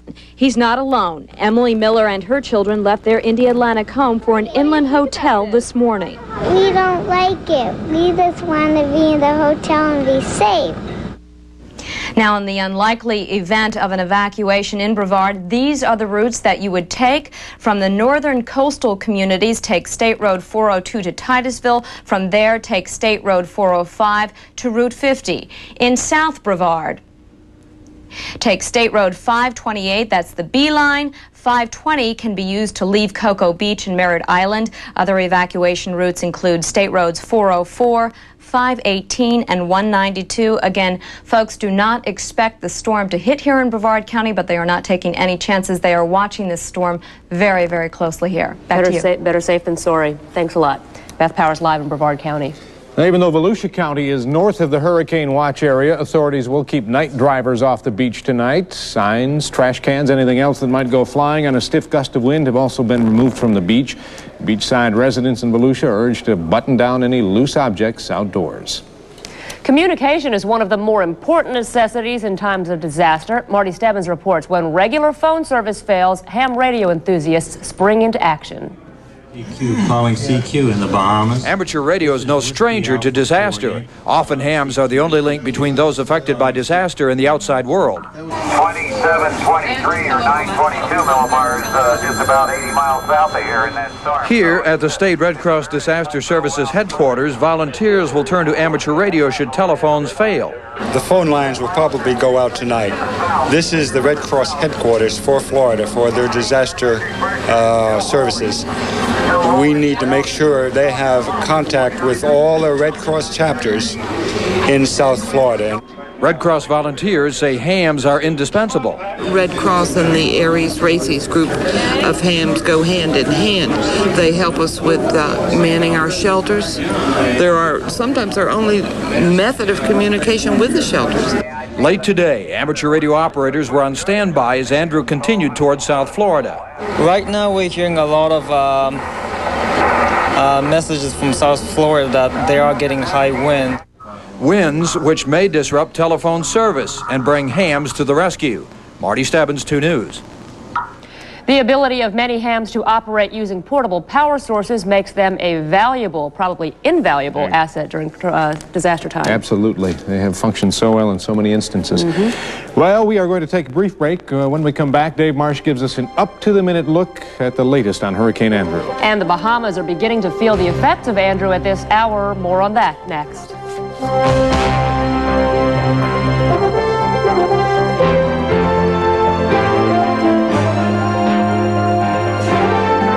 Bahamas, as it comes toward Florida, conditions in the Bahamas have been on the downswing as Andrew draws near and is now over the islands. People have been scrambling to get ready for the storm's landfall, which may be occurring now. In fact, is it, Dave? Is it, I guess, hitting the Bahamas at this point? Yes, it is. As a matter of fact, Eleuthera, I always have trouble saying that, but it has hit those islands there and now passing over and heading toward the Grand Bahamas and Abaco, which is to the south. Well, we're trying to link up with some folks by phone there. That's right. As a matter of fact, we have Bob and Jill Cheney on the phone from a U.S. Navy base on Andros Island. Are you there, Bob, Jill? Yeah, we're here. Okay, what does it look like outside the window right now? Well, right now the skies are getting dark, and we got winds about 25 knots, blowing easterly, and I think it's the calm before the storm. We're waiting for it to hit. We're not sure what's going to happen right now. Have you ever been through a hurricane before? I never have. The last time we were here, Hugo, but we got evacuated, so we didn't get to see it. We kind of wish we got evacuated this time. We're all very concerned about this one. In fact, you all were told not to leave, isn't that correct? Bob? We were told nothing. We were told, they waited at the last minute. We were told, we weren't told anything really, and we never had the chance to make a decision on our own. So we all just got stuck here. And it sounds like you have at least one young child in the background. Have you taken any special preparations? My wife, Jill, she grew up in Florida. She can answer that one. Hello, Jill. Yes, hi. Hi, Jill. We're just making a point. Sounds like you have at least one child in the background, and it doesn't sound like you had any option to evacuate. Have you taken any special preparations? Well, they didn't even give us any plywood, but we've been trying to just board up our windows, and there's really not much we can do. We're on this little base, and they won't let you go off base either, so we're just kind of in our shelters type thing and hoping it'll pass and everything will be well.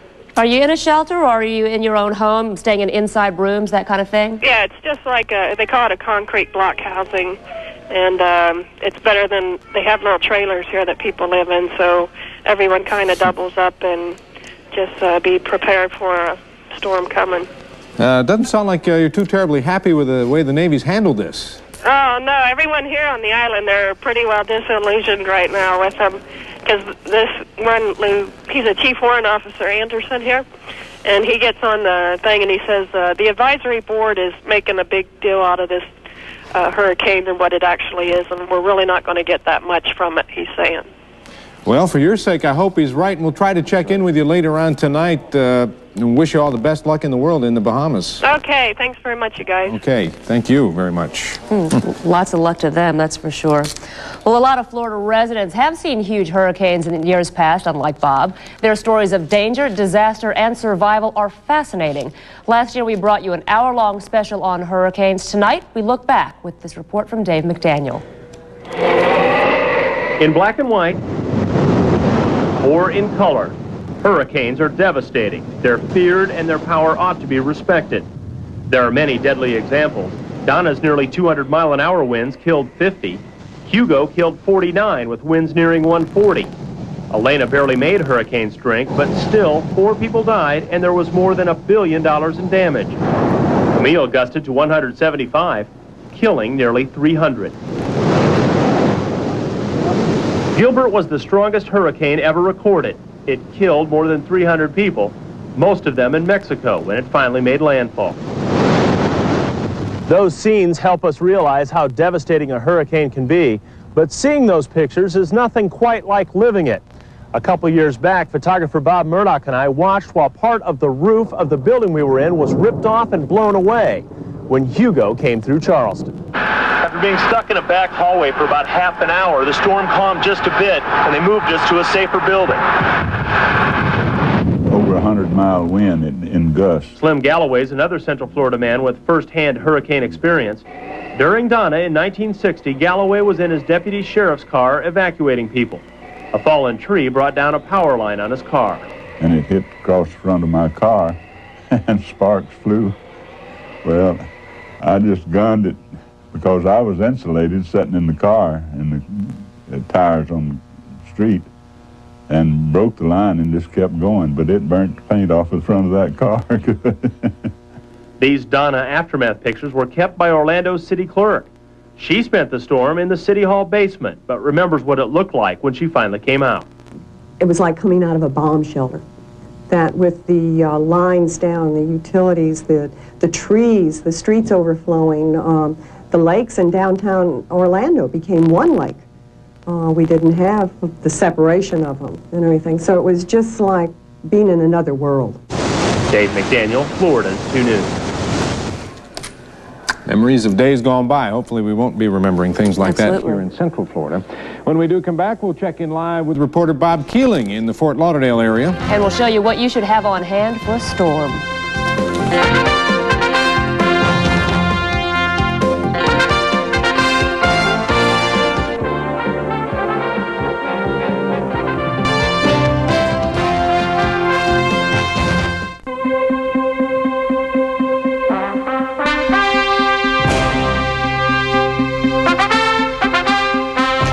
In a nutshell, as we come back, Hurricane Andrew continues to draw a bead on South Florida, and many of the coastal areas in Dade and Broward counties especially, people have beat it out of there. Massive evacuations. That's right. In fact, parts of South Florida tonight look like ghost towns. 2 News reporter Bob Keeling joins us from Broward County tonight with that part of the story. Bob?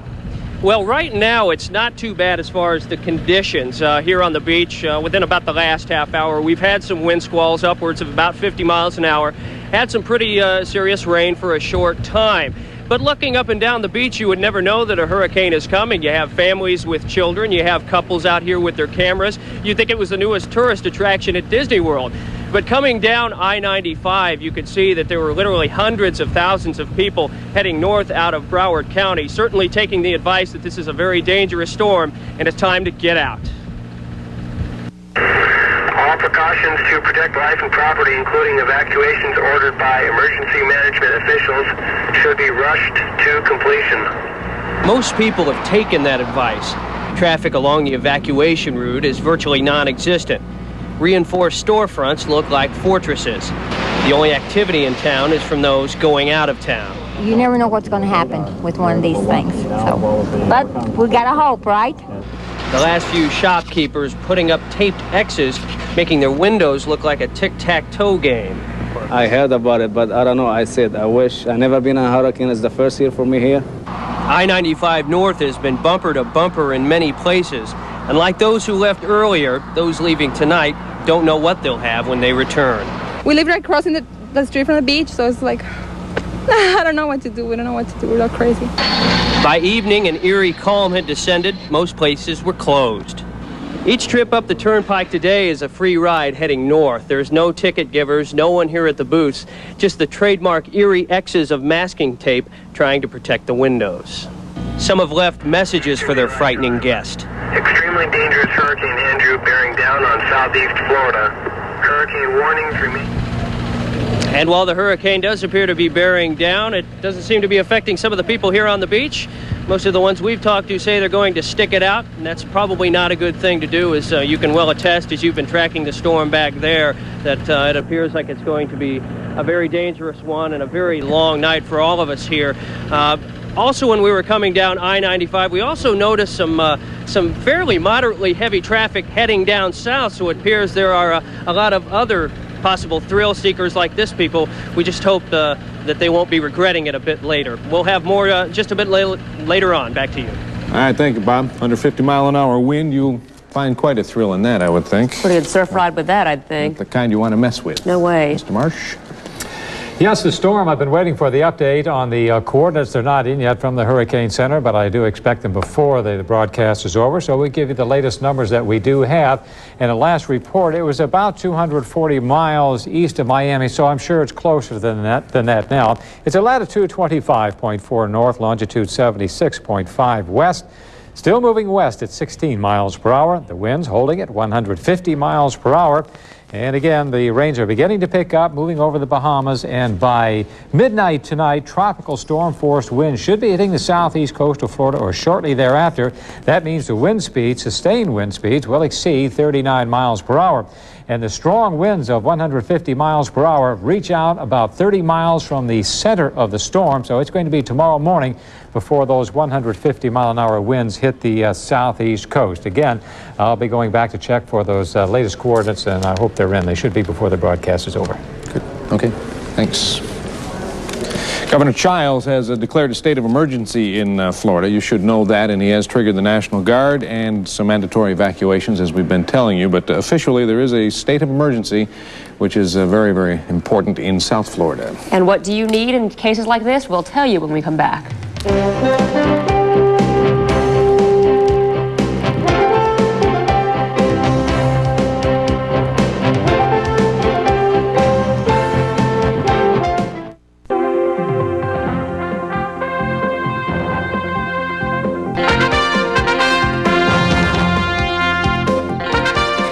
It looks like Central Florida is going to be spared the brunt of the hurricane, but it's still not a bad idea to be prepared since you never really know what storms are going to do. Consumer reporter Michelle Meredith, what better person to tell us what to pack away? Well, we don't know. We could lose our power, and the folks in South Brevard County could be in line for a lot of wind or rain.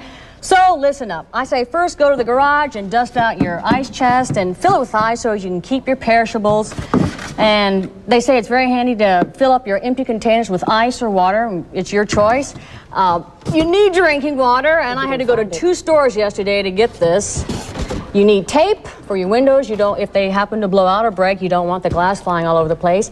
If we do lose our power, very handy to have your flashlight and extra batteries. Boy, they were really low in the stores. I tell you, the D batteries. No self-respecting Floridian could be without their hurricane lamp, and of course you need matches to light it. And this is also very handy for any kind of sterno or portable stove you have, which you might need.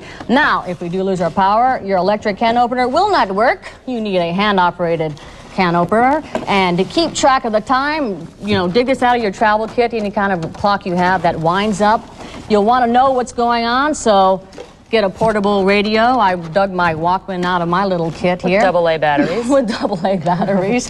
By this time, you're probably hungry, and that's when you pull out all the non-perishable foods that you have bought from the store. Your canned soups, your canned fruit, your tuna, all sorts of goodies. You even have milk you don't have to refrigerate.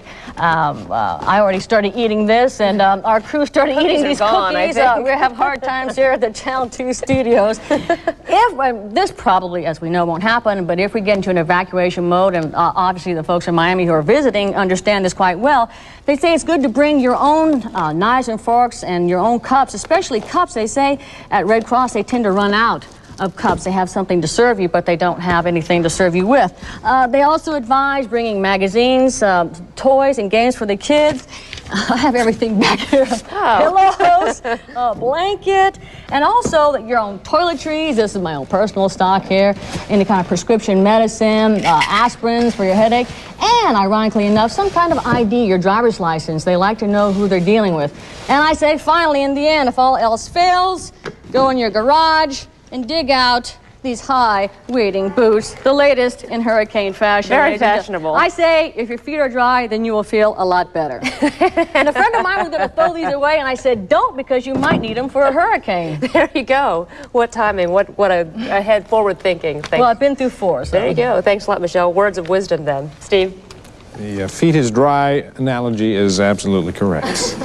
All right, we've had quite a few calls, and apparently area agencies have had quite a few calls as well about closings. So let's see if we can run through those closings for you once again and bring you up to date on what schools are going to be open and closed and other associated agencies.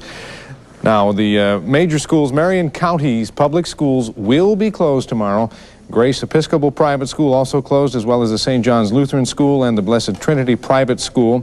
In Brevard County, the public schools have been closed, and the Brevard Achievement Center will not be open tomorrow either. Titusville Christian School also closed.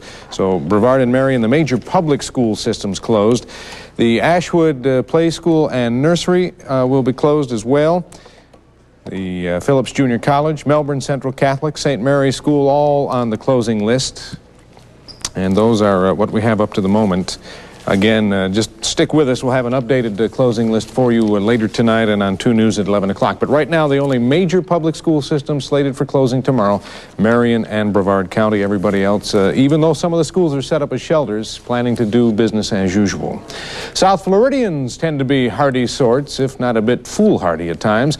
They're waiting out the hurricane's arrival, and sometimes that provides a good excuse for a party. Jose Diaz-Balart has more from Miami.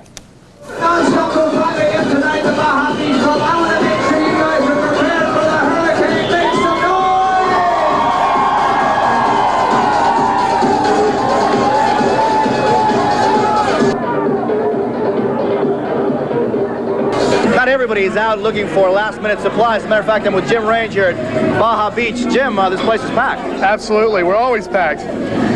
People don't seem to be too worried about it. Everybody's out here having a good time tonight. And matter of fact, you have a theme tonight. Absolutely. It's a hurricane party. And the theme's going to carry on into tomorrow with our Foxy Boxy, and we're going to have the hurricane party tomorrow as well.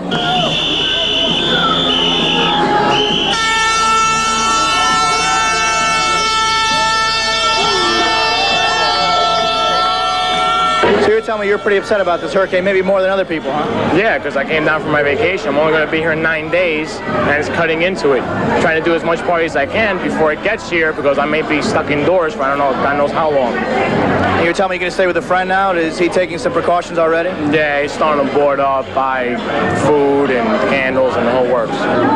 So you are concerned about the hurricane, you're telling me? Absolutely. I have a friend who's leaving for the airport tomorrow night, and she may end up having to stay. So what are you doing here tonight? Partying. Is it kind of like the partying before the hurricane? Absolutely. Nothing better to do. Got the groceries, got the gas. You're here, but you've already done all the preparations? Yes, we've already bought our water, our batteries, and we're listening to news constantly. Our canned foods. I was in the morning. I heard the radio station. They said it was getting closer, but they wouldn't know till Monday. So I was there. I bought my everything canned. I have water, 7 gallons. You can take it easy now. Yeah, I'm just really waiting. Tomorrow I'm going to be home and hopefully relaxing and praying that nothing's going to go on. But knowing something probably will. Jose Diaz-Balart for NBC News. Preparing, that's what they're doing. Yes, sir. Well, we'll check on the progress of Andrew when we return.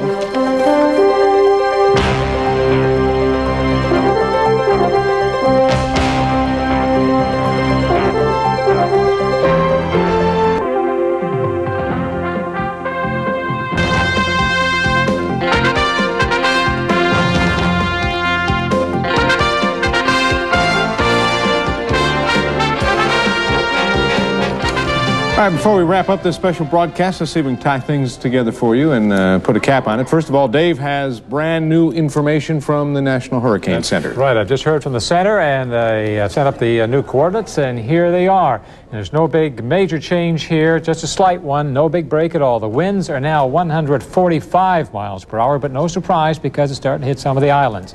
It's latitude 25.4 north, longitude 77.3 west. It's still moving west at 16, and the pressure remains the same. Already they've reported a wind gust at Eleuthera Island of 120 miles per hour. So there's the latest facts. Let's take a look at it on the satellite loop. It'll come out of your picture on the right-hand side, the eye clearly defined, and so those cloud bands are very close now. As a matter of fact, some of them moving over the southeast coast of Florida. The winds have subsided from 150 to 145 miles per hour, and that westward track, even though it's hitting some of the islands and will be hitting the southeast coast, will continue to the west at 16 miles per hour. And by daybreak tomorrow, those hurricane-force winds will be striking the southeast coast. And those winds extend out in a band around the center out to about 30 miles. The tropical storm force winds reach out about 100 miles or so, and those are winds exceeding 39 miles per hour. So it's beginning to deteriorate. Okay. Thank you, Dave. Okay. Of course, Dave will continue to monitor all the latest from the Hurricane Center throughout the night. We'll break in as necessary. A couple of other bits of business we want to bring you. We've been telling you about school closing. Something else now. NASA tells us that they will not have any bus tours tomorrow at Spaceport USA, but the visitor center will be open. NASA workers are scheduled for a regular work day, as well as Lockheed employees. There are no shuttles on the pad, so there's no threat there to any space shuttles. We'll continue to bring you live updates on Hurricane Andrew, and we want to let you know that it is, at this point, still a Category 4 storm. Although it has deteriorated a bit, it still warrants our attention and our watchful eye. It still is headed directly towards South Florida. People in Broward and Dade counties are the ones in the line of the storm. They've been boarding up and heading out, as you can see in this videotape. Message apparently getting across, and that's not easy in South Florida, where they haven't been hit by a major storm in many a year. There's also been a problem of multiple languages down in that area, so they've had to do an especially thorough job of trying to get the watches and warnings out, but apparently they are being heeded. Main highways have been jammed as evacuees head to the north and to the west, trying to get out of Andrew's path. It's the biggest storm we've seen in Florida in many a decade. That's right. A lot of those people are coming right here to Central Florida to seek safe harbor. We've got 2 News crews all over the place ready to bring you everything tonight at 11 o'clock. We will break in as necessary throughout the night, a special 1-hour broadcast of 2 News at 11 o'clock. And here is a number that you are more than welcome to dial up to get the latest information on Hurricane Andrew, 407-645-2522. That is our 2 News Hurricane Andrew hotline. Stay with 2 News for the very latest tonight and updates with Dave Marsh every hour on the hour as we continue to monitor the progress of Hurricane Andrew. We'll continue to show you the coordinates at 15 and 45 past the hour, and you can always get the latest information on that hurricane hotline. We'll see you at 11 o'clock with a full hour of news. Thanks for joining us.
We just have to take it in our stride. There is nothing we can do. And when the hurricane hits, we just have to be ready.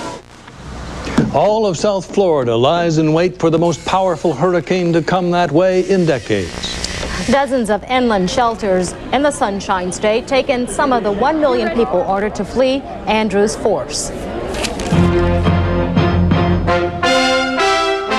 This is Prime News Sunday on CNN with Andrea Arsenault at CNN Center in Atlanta and David French in Washington.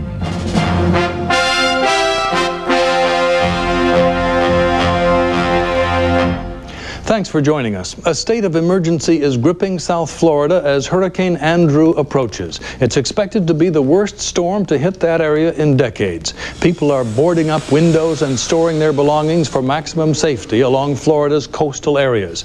More than 1 million people living along the coasts have been told to evacuate. Many are in shelters. Time to evacuate is running short as stormy weather is due after midnight, with the eye of the storm expected to hit about daybreak. For a look at what it's like in Miami, CNN's John Zarella joins us. He's been outside throughout the afternoon. John, what are you experiencing right now? Well, Andrea, about half an hour or so ago, one of the squall lines, the first of the squall lines actually moved through here. It's gone now. We're in one of those periods of complete calm. An airplane, as a matter of fact, flying overhead. There's lightning in the distance and some thunderstorms indicative of the very early period of a hurricane. If you couldn't continue to board up, and if you just ran out of time or ran out of lumber, you were really advised to just get out.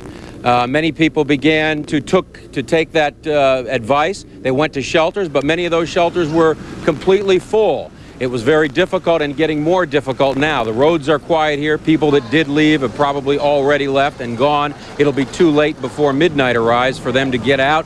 And some people were willing to leave, but others weren't. Get ready, go, go, go, go, evacuate, go, go, go. How about the people that don't have a car, that are old and sick? What can they do? You want to stay here? No. This was terribly organized this time. It's going to stop. The county, the city, the whole business was very bad. That's my opinion. I'm taking a taxi and I'm going away. Few of us intend to stay down here away from the windows, just stay away and all be together. And I think that's a good idea. We'll all stay together and not afraid. Somebody up there is watching over me. Well, we certainly hope that someone is watching over just about everyone, especially the people that were on South Miami Beach surfing. One of the members of the beach patrol literally had to go in the water and pull this guy out of the water and take his surfboard away from him. Later, the guy said that he didn't care. He'd be back once the beach patrol wrapped up and once the police left. He would be back along with his friends to continue surfing before it got too badly. The situation again here, continuing to just wait for the onslaught of Hurricane Andrew. We now go for more to Brian Cabell. The world-famed pool at the Fontainebleau Hilton in Miami Beach had a distinctively eerie look as Andrew approached. No tourists, lounges purposely submerged. Up and down the beach, the mandatory evacuation was in effect. At Ely's and Ailey's discount store, the owners weren't confident that much would be left in the morning. Not much. The water's going to be about 12 feet high. The water's going to be up to here. Down the street, workers were securing the France Bijou clothing store, but observed that not everybody was taking Andrew seriously. Not yet. But after this one, the new generation, like them, they will learn. Residents were learning that gas and other goods were in short supply. The entire Casanova family, babies on up, were ready to move inland. We were thinking about staying until noon. And then pressure from relatives, the TV, the radio, said, well, this is pretty serious, so get out of town. Get out of town. Karen Leonard wasn't quite ready to leave. She wanted a last look at the beach, the blue-green water, the swaying palms. Been through hurricanes before, so I'm not in shock because of it, but I mean, I know it's going to get bad, but right now it's kind of hard to believe. Kind of hard to believe, and yet apparently inevitable. As is so often the case, the cliche fits. This is the calm before the storm. But take a look behind me. If the forecasters are right, this will look radically different on Monday morning. Brian Cabell, CNN, Miami Beach. In the distance to the south of me, thunderstorms, lightning flashing over downtown Miami. It appears that another squall line may be about to move in over here. The wind is picking up just a little bit, but as Brian Cabell said in that report, this is indeed the calm before the storm. The worst of it we expect to begin hitting after midnight. I just heard a late report from the National Hurricane Center, and they do expect that the core, the center of the storm, will pass over this area sometime around 8 a.m. tomorrow morning. So we're looking at maybe 10, 12, 16 hours, and much of that could probably be considered pure hell. This is John Zarella reporting live from North Miami Beach. For more on the advancing hurricane, we go to CNN's Pat Neal, standing by in the National Hurricane Center in Coral Gables, Florida. Pat. Behind me you see radar experts plotting the positions of the center of the storm here in Coral Gables. There are meteorologists, hurricane specialists, all busy here at the National Hurricane Center. They're surveying some of the information, the wind information from reconnaissance planes that have actually flown through the eye of the hurricane. As I said, this center is in Coral Gables, Florida, which is just south of Miami, and it is in the predicted path of the storm. And keep in mind, it's been almost 30 years since the South Florida area has been hit by a storm, so this is they're taking this with a particular caution here. And as a precaution, 1/3 of the hurricane specialists have been sent from this center to Washington, D.C. in case all communication is lost here. Now for the latest on Andrew, here's the Hurricane Center Director, Dr. Bob Sheets. Good evening. Hurricane Andrew continues on its path towards the southeast Florida coast at this hour. The center of the hurricane is expected to cross the Dade-Broward area sometime between 6 and 8 a.m. tomorrow morning. Winds are now about 145 miles per hour and expected to maintain near that strength as it crosses the coast. I'm Bob Sheets from the National Hurricane Center in Coral Gables, Florida. Presently, this storm is about 185 miles east of Miami, and it is expected to hit the Miami-Fort Lauderdale area, which is the most populated area in all of southeast Florida. It is expected to cut a swath of about 40 to 50 miles. Now, this is not as strong so far as Camille or Gilbert or the 1935 hurricane that devastated the Florida Keys. But warnings have been posted on the west coast of Florida, and they expect as the storm passes the Gulf of Mexico, it will probably strengthen, and it's expected to threaten the north coast of the northern Gulf Coast in 2 to 3 days. Pat Neal, CNN, reporting live from the National Hurricane Center in Coral Gables, Florida. Thank you, Pat. CNN meteorologist Ted Texter has been following Hurricane Andrew's progress, and he's here now with an update. Ted? Andrea, it's so ominous to know that the storm is bearing down on the coast there, and yet there's not a thing you can do about it but get out of its path. These are the watch and warning areas you can see hatched from about Bayport on further south to Venice on the west coast down to Key West. The warnings kick in then, and also included in that Lake Okeechobee. The shallow waters there are likely very much affected by the approach of the storm. On the east coast, it is looking like we're going to see now the approach of the storm. It now centered, as just mentioned, about 185 miles to the east. As it does move on shore, already one band on shore, we're going to experience quite a lot of heavy rain, wind, and likely heavy thunderstorms, perhaps tornadoes with it, and the storms surge. 5:01 tomorrow morning in the bay at Miami is when we expect normal astronomical high tide. Just about that time as well, the surge will be coming on, so there will be a compounding problem there. The storm is making very quick progress, moving to the east now, or rather to the west at 16 miles an hour. It's been keeping up that clip. As Dr. Sheets mentioned, it's down now to about 145 miles an hour, but we have been cautioned that the speed will vacillate up and down just a little bit as it makes its way towards the coast. It is beginning also to show up on radar now across the Bahamas. Radar returns coming in to the approach of the storm, and bands of rain that are so characteristic of hurricanes beginning to move on shore already. It looks as if that storm will then pass over the southernmost tip of the peninsula of Florida and then get into the Gulf of Mexico. And as they have said so many times, all bets are off then. So far, we're watching out on the west coast of the peninsula for the probability of the return trouble that storm will likely cause. As we move just a little bit further into the future, let me show you what's going to happen around the rest of the country. The storm likely by tomorrow afternoon into evening time will be into the Gulf of Mexico. In the east, mostly clear and sunny. It should be a beautiful day through the day tomorrow. Back for the west, Hurricane Lester now a tropical storm, moving more moisture into the southwest and storms there. We'll have another update for you in just a little bit. Now more news with David. Thanks, Ted. Our coverage of Hurricane Andrew continues on Prime News. Florida Governor Lawton Chiles declares the Miami area under a state of emergency. And we plan a live report from the Bahamas, where Andrew already has hit.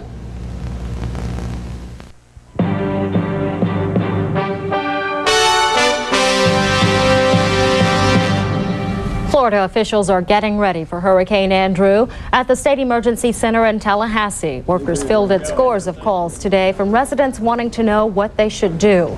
The state's National Guard is on alert. Governor Lawton Chiles has declared a state of emergency, ordering more than 1 million people evacuated from coastal areas in Broward, Dade, and Monroe counties. Chiles warned residents to take no chances. This is a very deadly storm. We think it is the most severe storm that will hit Florida since 1935.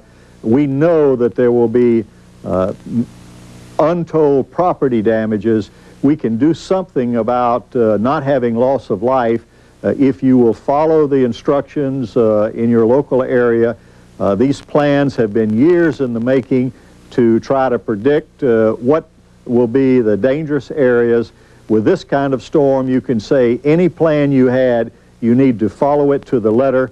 And so people that care about their safety, care about their loved ones, should be taking every precaution to get out of these areas. For people in the hurricane's path, here are some safety rules. Leave low-lying areas and mobile homes, board up windows, store drinking water, and keep your car's gas tank filled. Evacuate when ordered by officials, and check batteries in case power is lost. Well, as Floridians brace for this coming storm, they need only look eastward for a taste of things to come. Hurricane Andrew already is pounding the Bahamas with winds of about 150 miles an hour with heavy rain, surging tides. There also are unconfirmed reports of 4 deaths. Joining us now to update us on the condition in the Bahamas, Ann Bartlett of the Miami Herald. And we have a good line to you. How are you doing? Well, I'm doing fine, but the situation is getting progressively worse here in Nassau, the capital of the Bahamas, where I am. Until just a minute ago, the building I was in had completely lost power, and that's true in many places here in Nassau. Losing a lot of power with downed power lines, branches downed, trees across the road. The roads are starting to flood, although they're not really impassable at the moment. The situation is definitely deteriorating here. Major building codes anticipate hurricanes in that region, or do you expect that a lot of housing will be destroyed? Well, it's very difficult to say. There are certainly a number of large high-rise hotels on the beach, which I wonder about. They had not boarded up their windows, for example, this afternoon before the storm, and if I were a person in one of those hotels, I would be concerned about how they would fare during the storm. Miss Bartlett, what is your exact situation? How safe are you? Where are you? Oh, well, I'm in quite a safe building, but it's a situation where it would be very foolish for anybody to go outside unless it were some kind of emergency situation. Just very, very heavy winds at this point, very heavy rain, and we are told this is only the beginning of the situation. I gather that the hurricane is going to last here for about another 4 hours, and this is just the beginning. And if you could stay with us, we have Debbie Bartlett on the phone from Aruba, Governor's Harbor, Eleuthera rather, the other small island in the Bahamas. And Debbie, what can you tell us? We understand the storm hit there harder. Yes, of course, Governor's Harbor is the north of Eleuthera, and while the winds are still pretty much high, it is not as bad as it was earlier today, about 2 o'clock. The winds at 2 o'clock, some residents estimate that they must have packed up to about 100 miles per hour to 150. Evidence of that is very apparent as the rooftops of the businesses. The streets are flooded with water. As a matter of fact, we had to wade through the water, and we are on top of the hill at our Bahamas telecommunications station here in Governor's Harbor, Eleuthera. Throughout the day and early the day, of course, there were power outages.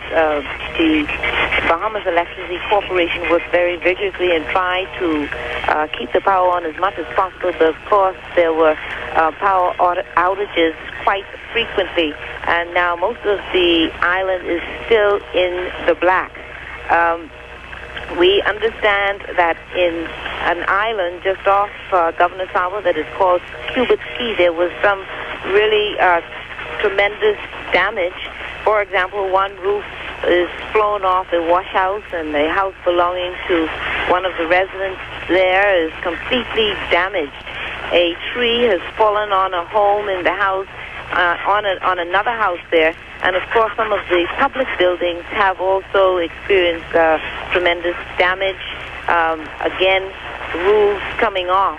One of the other things that we may want to note here in Governor's Harbor, a lot of the homes are under water. It's interesting to see the residents here are wading in the water above knee level. Some have even resorted to getting a motorboat and trying to make their way in the boat. Every road that U-turn. The road, the composite with trees is very hazardous, but the residents here, now that the winds are high but controllable and not really causing debris to fly, have come out in the dark to see the damage that Andrew has done. Basically, we made our way up to Governor's Harbor, you may want to know, from Rock Sound, which is the southern area of Eleuthera, and I must say that the damage in Rock Sound and the central Eleuthera there is no comparison. While there was a lot of debris that may have smashed into different buildings, the damage in Governor's Harbor is pretty bad. All right, we want to thank you very much, Debbie Bartlett, for that very complete report from Eleuthera in Governor's Harbor on the north end of that island. It certainly sounds like a very frightening situation with a lot of damage. She reported that many homes were blacked out. In fact, much of the island is blacked out. There was a roof off on what I believe she called Cuba's Key. A tree fell on another home, and many homes are under water. And Ann Bartlett from Nassau in the Bahamas already is off the phone with us. We thank her. No relation, Debbie Bartlett. We thank you. We'll be back with more after this.